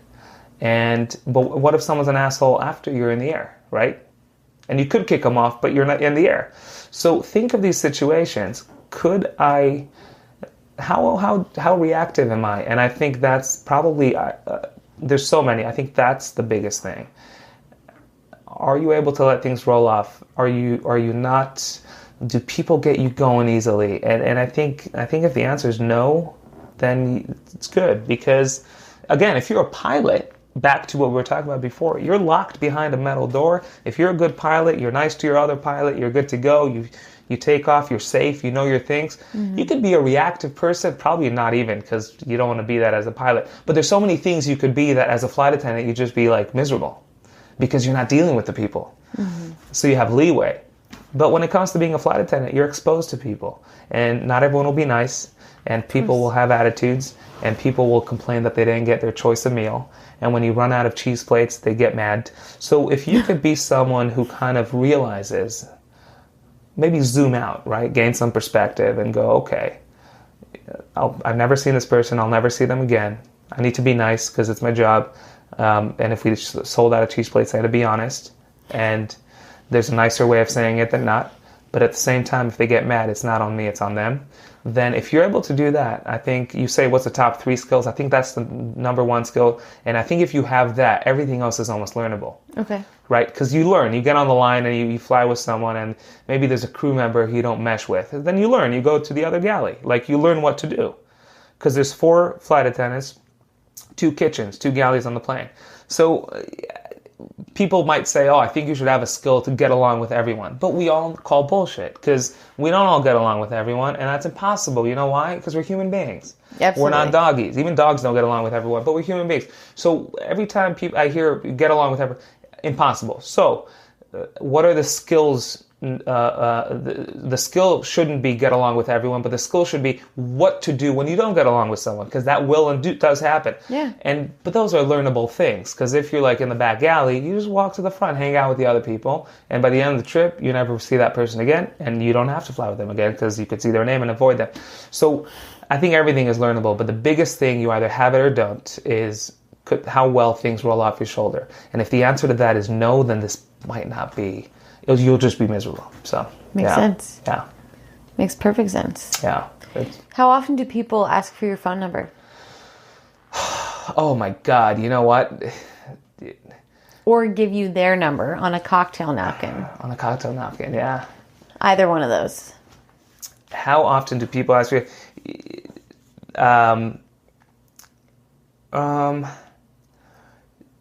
So it's I'm having a weird time answering this. Do you have like a shoebox filled with phone numbers? I'm shocked by myself. I'm having a weird time answering this. Is it weird? And it's funny you say that, because actually the answer is never. Okay, so you say cocktail napkin. No one has ever given you their phone number on a flight. One girl has given me the phone number on the flight, but here's why. I have an answer to that. You won't believe me. 4 years, just one person. Here's why. I have a really good answer for that. And I know this about myself, and I don't know how good or bad it is, but it's the case. I think we spoke about this last time when flight attendants. You walk invisibly? Exactly. Flight attendants they have this ability. If you do this long enough, you develop this sixth sense. You know exactly how to walk down the aisle on the plane in a manner. I mean, it's the same body, same size, same person, same hair, but you're able to walk down the aisle in this weird way where you're invisible. It's just this lack of eye contact. You know exactly what to do, and you develop that sense the longer you're on board. And you know what? Sometimes you have to use it, because back again, talk about skills. If you're having a bad day and people are driving you nuts, then walk down the aisle invisibly, right? Make sure that no one talks to you for the next 10 minutes because you need your quiet time. That's a skill, and that's a good thing to have, and I think sometimes you need to use it. So here's the reason I think people don't give it the accurate. On the plane, I've developed, unconsciously at first, but I know it about myself today. I'm nice. I'm attentive. If you need something, you'll get it. If you ask a question, I'll answer. If you smile, I'll smile. If you're halfway decently funny, I'll pop a joke back at you. Like, I'm completely normal plus some. Yeah. But that's about it. Meaning, I'm just that. Like, I'm here. It's my job. I'm doing it well. Okay. I'm nice to the people. I present the company well. Things like that. But it's not, and so I think because of that, you could call it I have walls up. I wouldn't call it that, because it's not like I'm on the plane and no one could approach me. I think I'm approachable, and I think if you have a connection question, oh my God, people ask me connection questions, and I look at my phone and I say, you're out of this gate, that gate. Very, but I think it's just that, at least for me. And so I think as a result of that, I was about to say you, but you probably would give me your number on a napkin on a plane just because you're that type of cool person. No, it has nothing to do with me. Not me, but you would give a flight attendant your number on a plane just because how I know you. You're very upfront. Here's whatever. Maybe I'm wrong. But I think if I put myself in shoes of people on the plane who would want to give me their number, I don't know if the vibe I put off is the right setup for them to feel comfortable to do that. Gotcha. So, you're very professional. Yeah, I'm just, yeah, like I'm here to, what do you want to drink, whatever. Not the chattiest flight attendant. So yeah, I think a result of that, and for good reason, because if I were someone who wanted to give me the number, if you'd ask me, Yoel, would you give yourself the number on the phone? Hell no. And I know that. And it's not a bad thing. It's just, I'm not approachable in that way. Yeah. Ask me a connection question. Ask me what mountain we're flying over. Ask me how much longer we have to the flight. Yeah. Ask me where I'm flying to next. Ask me if this is my usual route. But don't give me your number. Got it. Don't ask, you know what I mean? Yeah. What were you doing that made that one person feel comfortable giving you her number? Was there a connection? So I will, no, so I was the D again on this flight. So I was on the cart. Yeah, you were the D on the flight. Tell us more about that. So I was on the cart facing the back. You make me laugh. Facing the back? Yeah, so what happened? What seat was she in? She was sitting 12A. 15C. She was sitting in 15C, and her sister was sitting in 15B next to her. And it was Seattle to Vegas. And I remember because it was not long ago. And Seattle to Vegas, and I was the D, and didn't notice anything about anything. Anyway, we're in the air, beverage cart, star in the front, and I'm probably 8 rows ahead of her, and I could tell, like, you look down the aisle, you kind of view that, and I could tell the 15C, she's looking at me intensely, like the eye contact, but like not awkward, but like just strong, like complete zero regard on her part as to how I might perceive it or receive it. Didn't care. Nothing. It's as if I was a wall and she was looking at the wall. Okay. It was one of those things. Okay. Very intensely to the point where I'd notice, and I did. So I keep serving drinks. Every once in a while I look up, I go around, and just completely like that. Never seen anything like it. So it turns out I got her, either I got her row, either I served a drink or the C served a drink. But anyway, looking at it, I get to 15C and I lean down to her and I say, "What's up? Everything okay?" Because it was like weird. Yeah, you have to engage. You have to acknowledge something. So she looks at me without breaking the eye, and she goes, "Oh, everything's fine. You're just a beautiful human." That's what she says. Which just is a very odd way of going about things. Very weird. It's not what I would do. Yeah, and so thank you very much, whatever, the whole thing. You're too cool. Thank you, blah, blah, blah. And we keep going. But then the eye contact, every time I walk up and down, it was just very intense and weird. Mm-hmm. And then towards the end of the flight, I was walking up. I think it was final, so we were walking through with the trash bag for the last time or something. Actually, the number was written on the napkin, but it was in her hand. But as I walked by, her sister took it out of her hand and gave it to me. So apparently her sister was the one with the guts in the gang. Okay. Right? Yeah. So did you just take it and put it right in the trash can while looking at her? Oh, no. I took it and thank you. You do the whole that. And that was... There were, I have to say, it was just that initial weird eye contact of her going about it. Mm-hmm. Really nice people. They love country music, so they have to be nice. Was that what they were going to? They were going to the country music, what's it called? It was in Vegas. So whenever that happened, that's when this flight took place. I don't think it was too long ago. It was a few months ago. Really nice people. It was just a very interesting way of going about things. And so, yeah, that was the only time. But it was, now that I'm saying the story out loud, it wasn't even her giving me the number. It was her sister giving me the number. So no, I think it's because that front that I unconsciously put on or have that people just don't do that, and I'm happy with it because it kind of works. I think you develop the front based off the feedback you get, and I think I'm kind of happy with my relationship with my passengers, if you want to call it that, and I think it's right where I want it to be, and people handing me numbers is not part of the contract of my relationship with them. All right. Yeah. But so I have to know, did you text 15C? I did not. I called her. What? My gosh. Are you dating 15C right now? No. Do you ever wonder if 15C was your soulmate or not? I spent many hours thinking about that. You didn't spend any time. You threw it away immediately. You recycled it. What was her name? It was just 15C? Actually, we don't recycle our napkin. We don't recycle our napkins. We recycle everything else, but I think our napkins are trash. Okay. What was her name? I think just her number was on the napkin. Maybe her name was on, I can't remember. But I remember 15C, oddly enough. But here's why I remember 15C, because I'm a flight attendant. Because when things happen on a plane, you know, it's my office, so you know exactly where they took place. Absolutely. She was probably either 15 or 13C. I know it was that area. For all intents and purposes, 15C. 15. I will, from better. here forward, refer to her only as 15C. It sounds better. What if she sees this and she comments? Comments on the video saying, it was me, text me. It was me, text me. Yeah. Yeah, that'd be weird. It'd be weird. If you see that comment, let me know. I'll keep a lookout. That'd be really weird. I mean, she could be the one. I'm curious, would you ever... Give my number to let me attendant? ask the question differently. Did you ever... First of all, let me take it broadly. Let's get off airplanes for a second, and let's ask in general.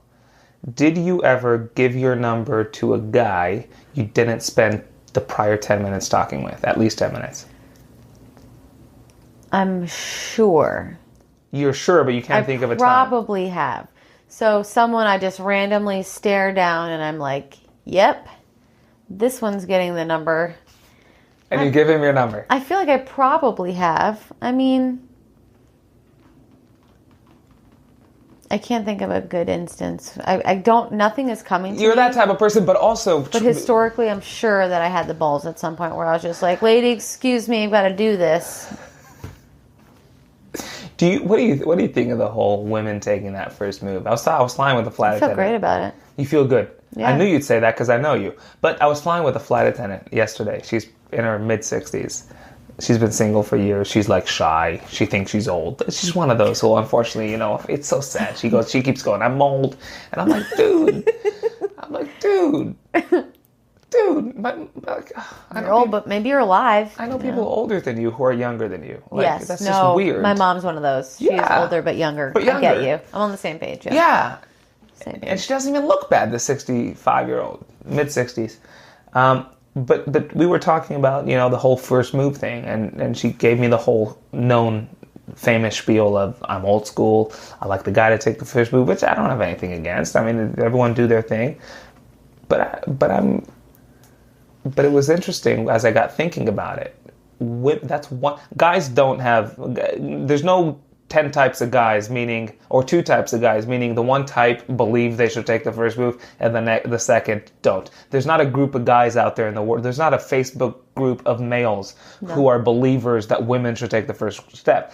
But if you look at females, if you look at the gene pool of females in the world, it's split. Probably not down the middle. But there's many females who say the guy should take the first move, and then there's many females who go, oh, the guy, if it's the guy, great. If it's me, great. Doesn't matter. It just depends on the scenario. So women are split over that, not guys. Guys, like everyone, I think, no, yeah, I'll take the first move. If the woman takes the first move and I like her, great. It's not like I'll shoot it down because she took the first move. But I don't know of any guy out there who goes, I only date women who first take the first move on me. I've never met anyone do that. I've never met anyone like that either. Right. So with women, it got me thinking. I'm like, the women are split on this one, and that's an interesting. It might have to do with generational thing because people go old school, the man. Yeah. But I don't know. That's an interesting. Yeah, I don't feel like that at all. And then I recently had the experience of being out with friends. And there was a guy there who was bad at hitting on women. So I went around. Bad at hitting at women? Meaning, hitting on them, yeah. He was hitting on them. He wanted to talk to girls, but he was too shy. But was he talking? No, he wasn't. Oh, gotcha. He was just sitting at the table. Got it. I was like, you know what? I'm a real friend. So Was he part of your group? Yeah, he was in our group. Got it. So I was like, I'm going to go hit on women for you. I have an elevator pitch. That's the best wingman. I'm going to go find some ladies.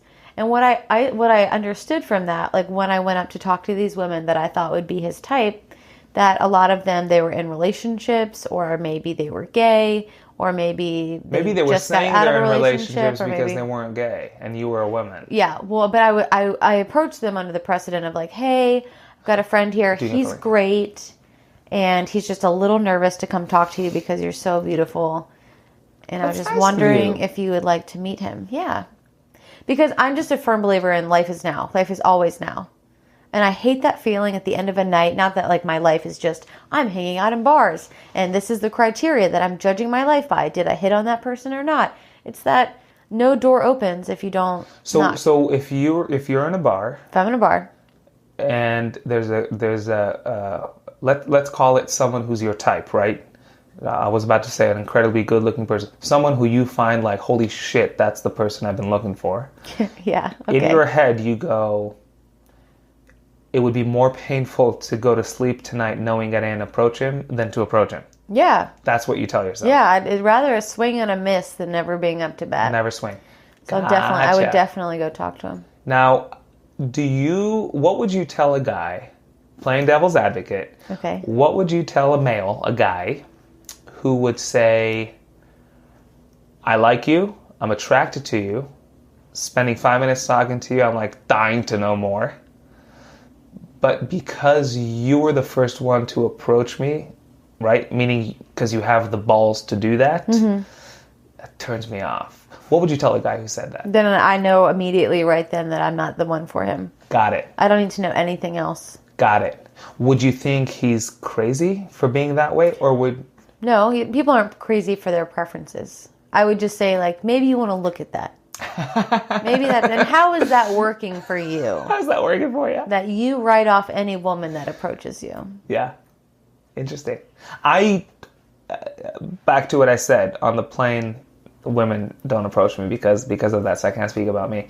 But I would assume, I would even put money on it, that there's some guys out there who would go, if I don't have the challenge of pursuit, it's not appealing to me. I would imagine that too. Right? Because it's a male thing. It's like, let's forget male, female. Let's call males 1 and females 2. Right? Okay, people out there will say, what? Females are 1. Okay, so females 1 and males are 2, right? Okay. Let's just assign them names. I think the way we are is number 2, the male, is more of a chaser. Challenge, right? Yeah. Like, think of a group of males, high school. Go hit on her. Like, that's the talk. Like, that's what you hear. Yeah. Take a group of females in high school. Oh my God, he hit on you. You know what I mean? The conversation's different. They're more of a receiver. They're approached more. The guys are hitting on the girls. And I'm talking generally. Obviously, yes. there's people in high school, women who will out-hit any male that we both know. There's obviously exceptions to the rule. But generally speaking, this pool of what we refer to as males that are naturally, no one sat with us when we were 3 and said, you guys chase the girls. And no one sat with the girls and said, guys will hit on you, hit it out. Wait it. Someone gives you their number, think about it, don't rush into things. No one had that conversation with us, at least not with me. But it's the world we live in, right? So different gene pools and genders generally act and react to things in a very similar manner if you look at the overall situation. And males are more of the I'll hit on her, I will approach her, I'll ask her out, I hope she finds me as appealing as I find her. Now, if you want to add to that, I think males are more so the group of people who would have let their day be ruined over a girl who didn't like them equally back. If you look at the group of the girls, I don't think it's that. I'm not talking about people who ended relationships of 10 years and now they're depressed. I'm talking about you, for example, you hit on a guy who told you, because you took the first step, I'm turned off. You didn't display any emotion of, oh, I'm bummed now. In fact, the opposite. You said, I would look at that, right? You turned it back on him. Yeah. I don't think it's a male thing to do that. Meaning, I haven't met a male who hit on a girl who said no, and the guy said, I think I'd look at that. No, the guy's just bummed. I'm just saying, if a guy said, I like initially all the things about you, but because you approached me and I have like a rule against that, That would be something to look at. Yeah. Because the approach thing is a one-time thing. The person that you're conversing with, or what you think that if you like how they look, that's the lasting thing. But I don't have a problem approaching men because I don't like to just wait for things in my life. That's not a good story. Do you feel like you could it out. Do you feel like you could chase a guy away? Chase him away? Yeah, like maybe intimidate him from the beginning. Intimidate him because here's why. Because a woman approaching me in that harsh, honest, open way, she must be this powerful force. Because when a woman, here's the thing, if a woman approaches a guy, let's call it take the first step, the woman must be more powerful than a guy approaching a woman. Do you think? No, at least it's perceived that way. Okay. And here's why. Because it's more expected that the guy do that. Mm-hmm. So the guy could have zero power, but do it out of necessity, meaning it's the law of the land. Women in this bar won't take the first step. If I want to go home with someone, I have to take the leap of faith. Gotcha, I see. Right? Yeah, it's required. Flip it to the women's side, there's no such thing as women where the law of the land is guys, where the law of the land is the women take the first step. Because 99% of the time, the law of the land is the guy takes the first step. So when a woman, despite that the law of the land is with her, will do it anyway, that is more highlighted than a guy in a scenario where the law of the land is if you don't do this, you're going to sleep alone tonight. It's more like highlighted. And I think when a guy sees that, or some guys could see that and go, holy shit, like, could I handle this force of a female that she is, right? A guy could think that. And I could easily see how a guy would think that because, again, it's not the law of the land. The guy would think nothing less of you if you wouldn't step up and approach him. But you might think something less of the guy if he would baby out and not do that. So the playing fields aren't even as they should be because, again, remember, group A and B or 1 and 2 were different naturally. The group in high school is a great way of putting it because we've all been in that group where people are going, hit on her. What'd she say? Did she give you her number? Yeah. Right? That's the guys' part. Yeah. And then the girls' side of things, I've never been in a girls' group, and I'm not one, but you're a girl. I'm sure you've participated in groups when you were 10 where it's like, oh, he looked at you. Yay. It's all about receiving. It's all about being approached and reacting. It's not about approaching. And it's a different perspective. So I think there's so much that goes into that. But I do definitely think that guys, because of that, have it so worse because this guy in the bar who was shy to talk to women, he can't get away with it as a woman can. Because if a woman is shy, great. Guys will approach you. But if a guy is shy, now you're in a pickle because to wait and rely on coming across women who are very okay and will, meaning find you appealing and take that first step with you, those chances are so slim that it's just, and I haven't used the words unfair because it's totally fair. It's just different. It's just guys and girls, man. It's fascinating. It is fascinating, but from like putting myself in his shoes, really trying to help him, it was hard for me to tell who was single. Like from all of the girls that were out, if you take out the ones that he's not attracted to, well, that decreased the number by like 70%. And then from there, who's not in a relationship? Then from there, who's single? Wait a minute. So here's a guy who doesn't approach women, and 70% of the women he weeds out. How dare he do that? I think most single men that are my friends, like are my platonic friends, have really crazy standards and don't really know what they need in a partner. But for me, just putting myself in the male thing, like who's single, who's straight, who falls into what they think is desirable physically, and then personality, it's like really difficult. So I sympathize with guys. It's got to be difficult to go out and hunt at the bar. Difficult to hunt in the bar. I don't know. I don't know how many. I would think more people meet online than at bars these days, but I might be completely wrong. Probably more. I don't do anything online. I'm live. I'm all about the interesting in the person. Yeah. Wow. Look at you. I don't have time to. You don't do that? No, I don't like shallow conversations. I like chemistry. You told me that. I like chemistry. And I I don't care about like crafting great bantery responses. Like if I have natural banter with someone in person, then that will translate to text. But I'm really not, my life is not about being impressive to you in 50 words or less, or picking like these great photos of myself, or trying to like it's not like marketing. I don't care. Interesting. And it's the same reason why I can go talk to a guy in a bar and be shut down and it doesn't affect me. Because I'm also not the woman who's like, her life is good or bad based on a man choosing me. And my life isn't leading up to a ring and a wedding and a marriage. It's not. And then my life has meaning. It's who can I have a great time with now. But yeah, man, you told me that the marriage thing was a little ruined for you from the ship. It was ruined for me from the ships, but it's like, I guess But I still get what you're saying. A lot of men think that that's like what women are looking for. Like that's the carrot of, I'm going to hunt someone and then I'll like put a ring on it. Put a ring on it, whatever. It's like not really what I'm about. Interesting. I know you're interviewing me, but do you think guys and girls could just be friends? Because you mentioned platonic friends. They can, because I do have them. And you know it for a fact. Yes. You want to know my take on this? And I'm not saying I'm right. Are you good or bad? Hold on. Are you about to ruin every friendship that I have right now? No, I'm not ruining anything, but I'm questioning some things in your life. Okay, but when I worked at sea and when I worked at a Boy Scout camp, so like I do have a... That could be a whole interview with you. Boy Scout camp. Stories. I got a lot of stories. Being a girl at a Boy Scout camp. Great. But I'm just saying I have, a higher percentage of male friends. And then I also like sports. That just kind of introduces me to a different cross-section of society. And most of them, happen to be men. And I do have friends that are males that I'm not involved with romantically at all. So here's my...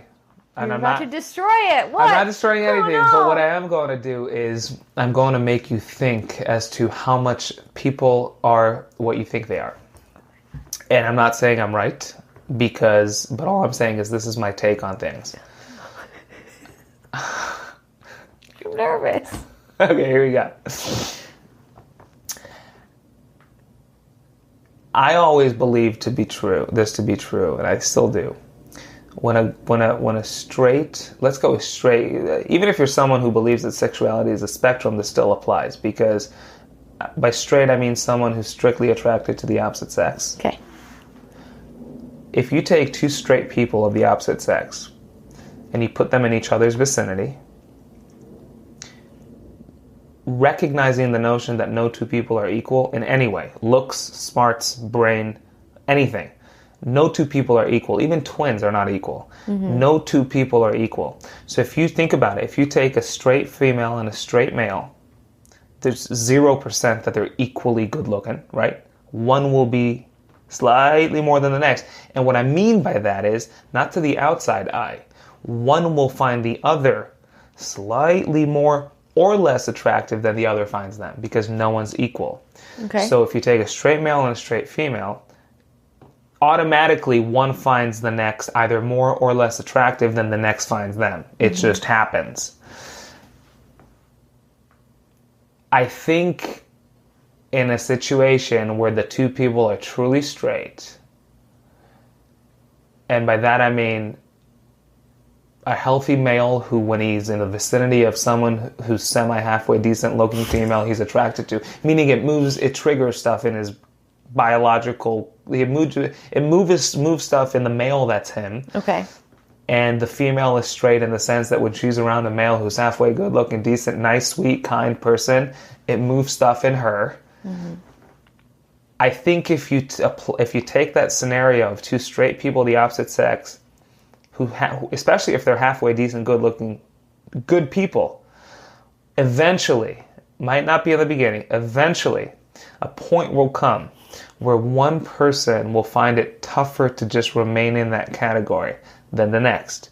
And maybe throughout your life, you were that person who wasn't that. Maybe you were the person who always found it easy to be friends with people. Maybe you were the better looking one. Maybe you were the one who they were attracted to more than you were attracted to them. Possible.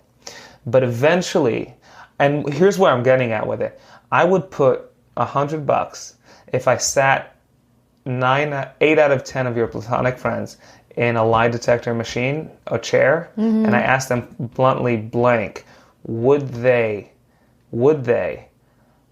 go out with you one evening and have fun, dinner, drinks, whatever, and then engage in sexual relations with you, 9 out of 10 of them would say yes. And that's life. So when people say just friends, it's fascinating to me because I go, wait a minute, male-female attraction, does it just leave when we're friends? No. You tell me. Male-female attraction, does it leave when you're just friends? I wish it did.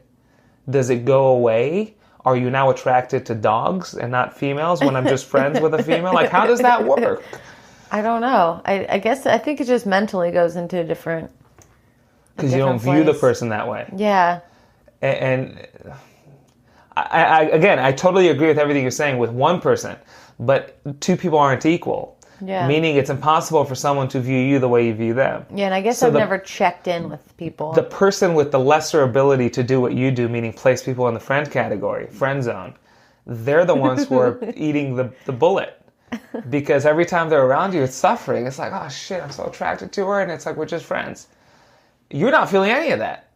No, now I feel bad. Now I feel like I can't just. I'm not saying I might be completely wrong. It's my take by what I think is common sense, because if you're a female who's attracted to halfway decent, good, kind males, why would that turn off in you when you're in the vicinity of all what I just described? You tell me. And I reached this conclusion with that very train of thought. This is not crazy math. I think it's meaning if I like tea. Yeah. Give me a scenario where I won't like tea. You know what I mean? Maybe it belongs to someone else. I still like it. I mean, you can like it, but you're not going to just like... There's a difference between can and can't pick it up and drink, but I always like tea. But you can still have the attraction. I don't know. I think so. I'm a vegetarian. I used to love meat. And then it's like, oh, I'm a vegetarian now. I feel like I have the same categories of my friends. Like, I'm not going to eat this like, it's just... And because since you became a vegetarian, not eating meat is... Yeah, it's just not a problem. It's like automatic. But you know what? But I still don't have the desire to have sex with my male friends. So... that's a very blunt way of putting it. It could even be the slighter, subtle ways. And by subtle ways, I mean, I don't know, maybe you both are watching a movie together and you feel something, right? Because you guys are just... The proximity is close. And again, assuming the person is not, completely horrible and hard to look at, but a nice, kind-hearted person, you feel if everything's working the way it should. I always question, why won't I feel something? They're humans. Mm-hmm. I'm attracted to stuff naturally. Yeah. Naturally.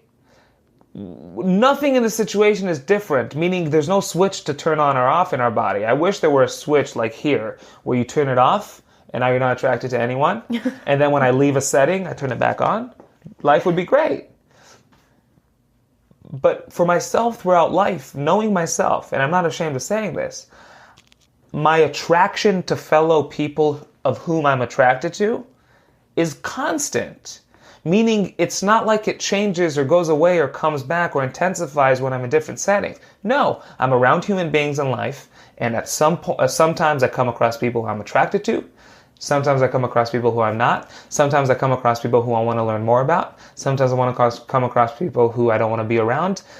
It's a constant, we can't shut it off. Yeah, like evaluating. So when people say, I'm just, the whole male-female just friend thing, is contradictory to the natural way in which we go through this world, because we don't have a switch.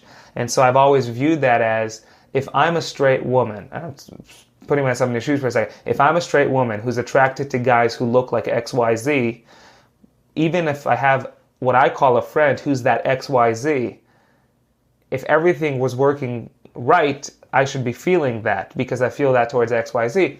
I might be wrong, and here's why. Maybe I don't know everything there is to know about humans. Maybe that we have a fascinating ability to completely change what that XYZ does to us in different settings and circumstances. And that's why I'm constantly saying I might be wrong, but it's just a guess as to, and I've experienced it a lot in my life. I've definitely, I don't anymore. These days I'm like, and by friends, I mean, how should I put it? I'm not talking about, even just people who you minimally hang around with. Someone will always be more into what the other person isn't than the other person.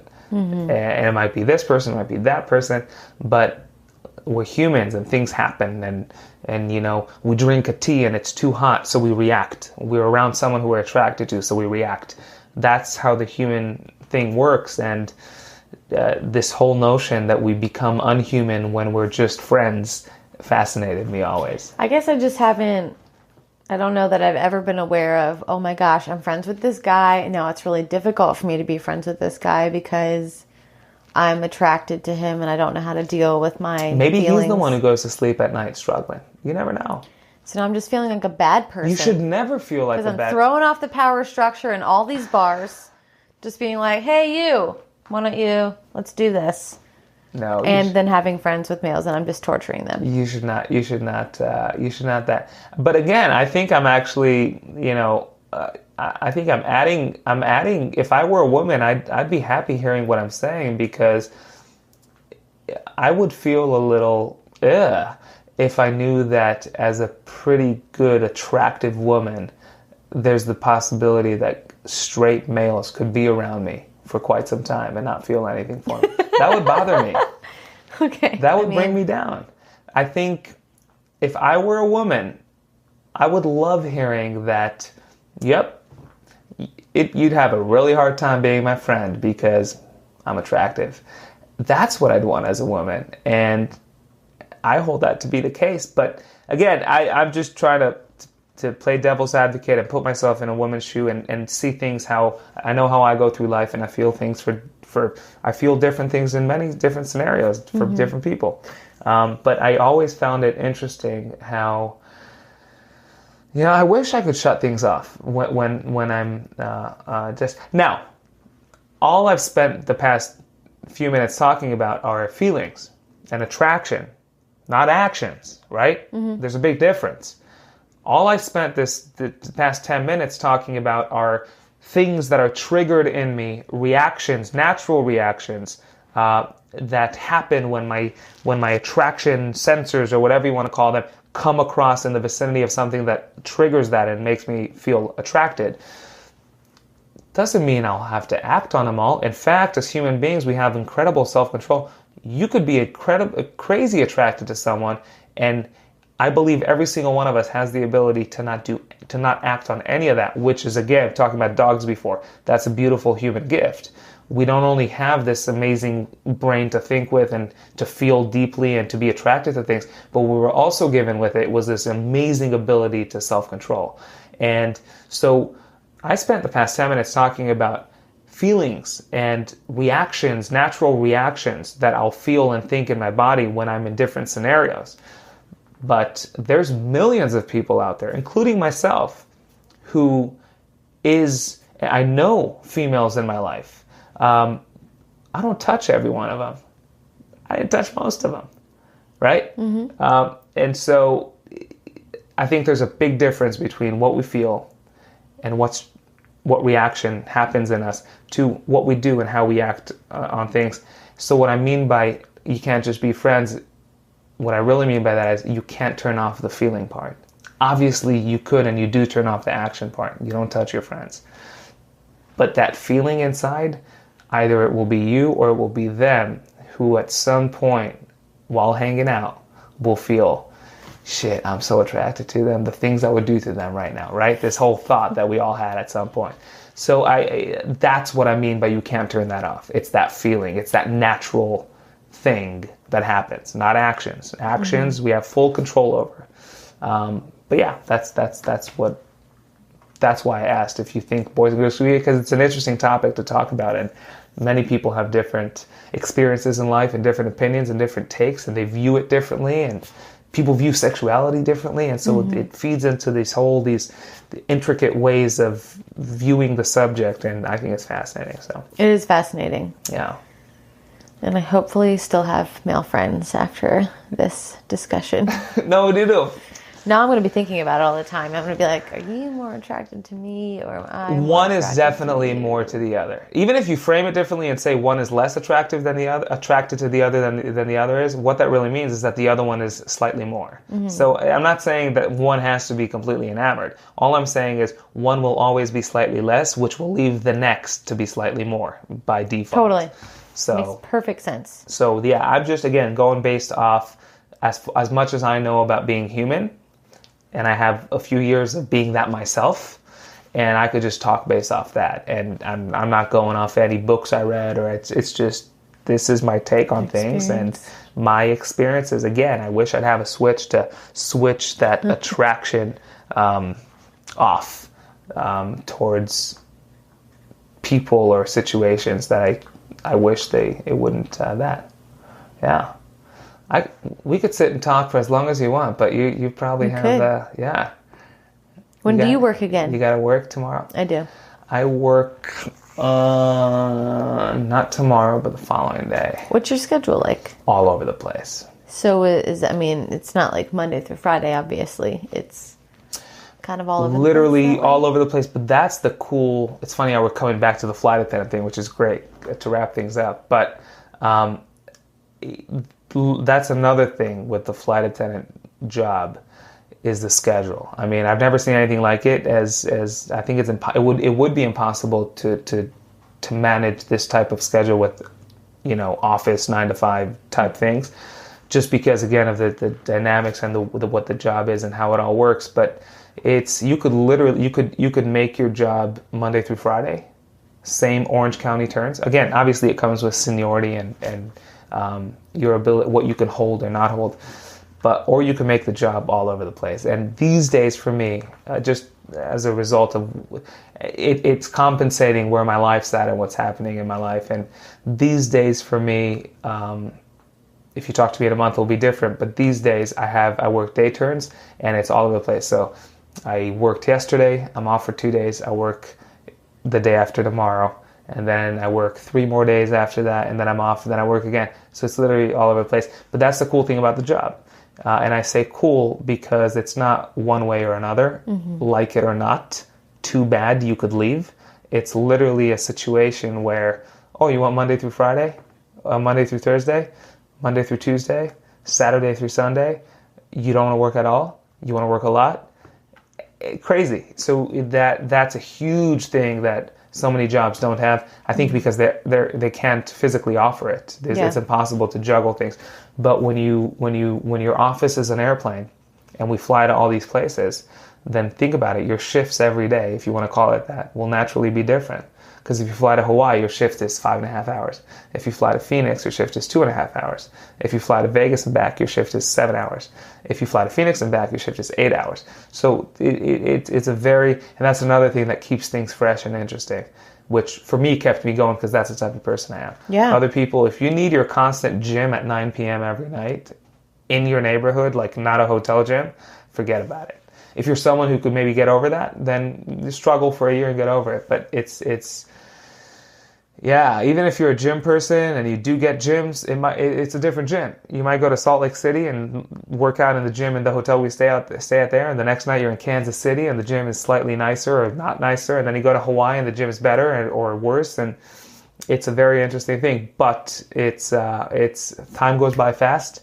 The things that are a little weird outweigh by far the things that are, the things that are good, the good parts of the job outweigh by far the things that are a little weird. But back to what we spoke of before, and I believe this to be true, if you're someone who could let things roll off your back, not just this job, in life in general, if you could let things roll off your back, jeez, I would, if there were a way to buy that and give it to some people I know, I would take all my money and buy a bunch and give it away, but you can't buy that. I hope you could learn it, but it's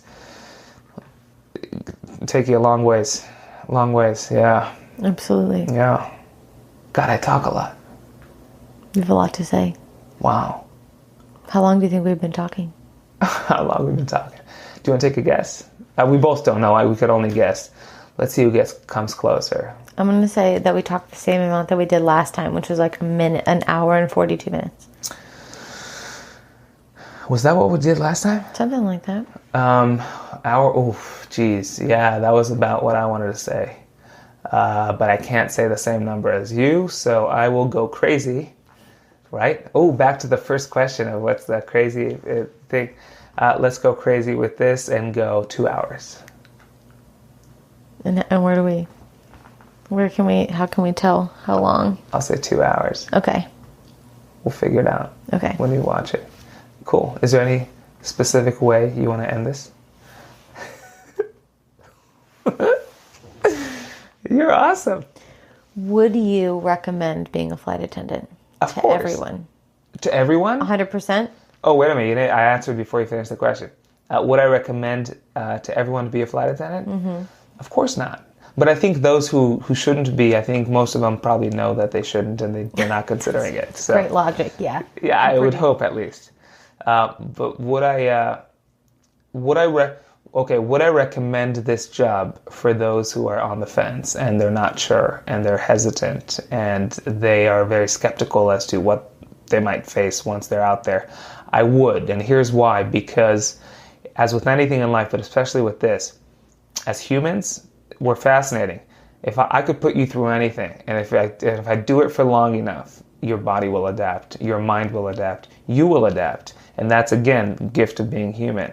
And being a flight attendant is no different. So even if you're someone who needs that gym at 9 p.m. and needs your chicken out of your kitchen at 8 p.m.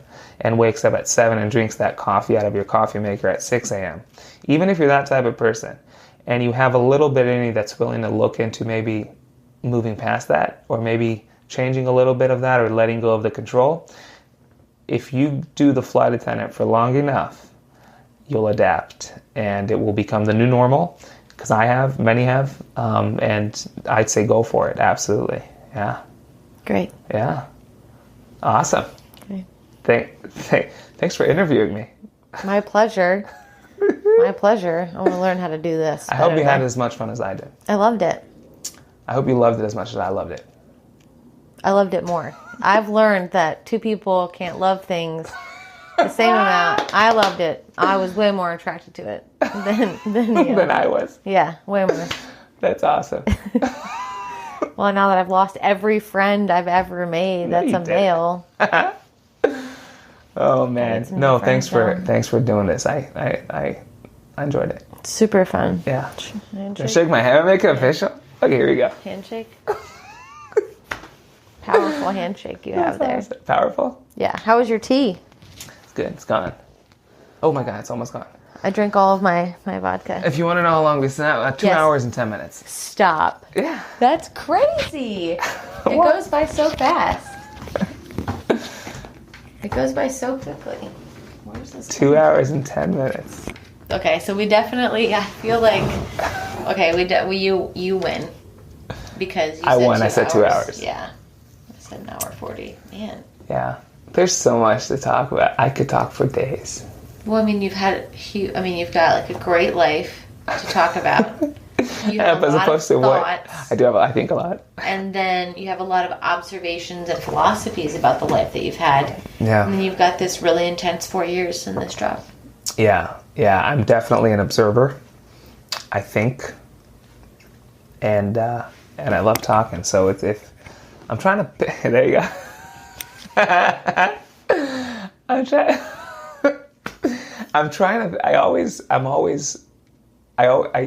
very frequently think to myself, what would a shy version of who I am look like? And the result of that is just, it doesn't work. It's just odd. It's weird. It's just this guy who I'm like, if I could be outside myself, I'd be like, just say something, right? Mm-hmm. But yeah, it's interesting. I was telling this coworker of mine yesterday too. She's shy. I said, and it's true. I've always been fascinated by the psychology of shy people. Yeah. Because I think there's a difference between shy and quiet. Because an outgoing person could be quiet. Mm-hmm. I have my quiet days. I tell people, even at work, I'm on a quiet day, but I'm not shy. There's a difference between quiet and shy. I'm not fascinated by the philosophy of quiet. I get that. I'm fascinated by the philosophy of shy. And it's like fascinating. And it always has been because it's probably because it's the opposite of who I am that I find so like, wow, like that is interesting. What is it about someone who would trigger that? Is it an emotion, shy? Whatever it is. It's a way of being. A way of being. Yeah, I don't know if someone could train me to be shy. Yeah, it's not a learnable. That seems horrifying. I need to pee like a mother. Yeah. Right. Oh my God, this was more fun and better than I could have ever imagined it to be. Stop it. Seriously, this was so fun. Did you enjoy interviewing me? Yeah, I did.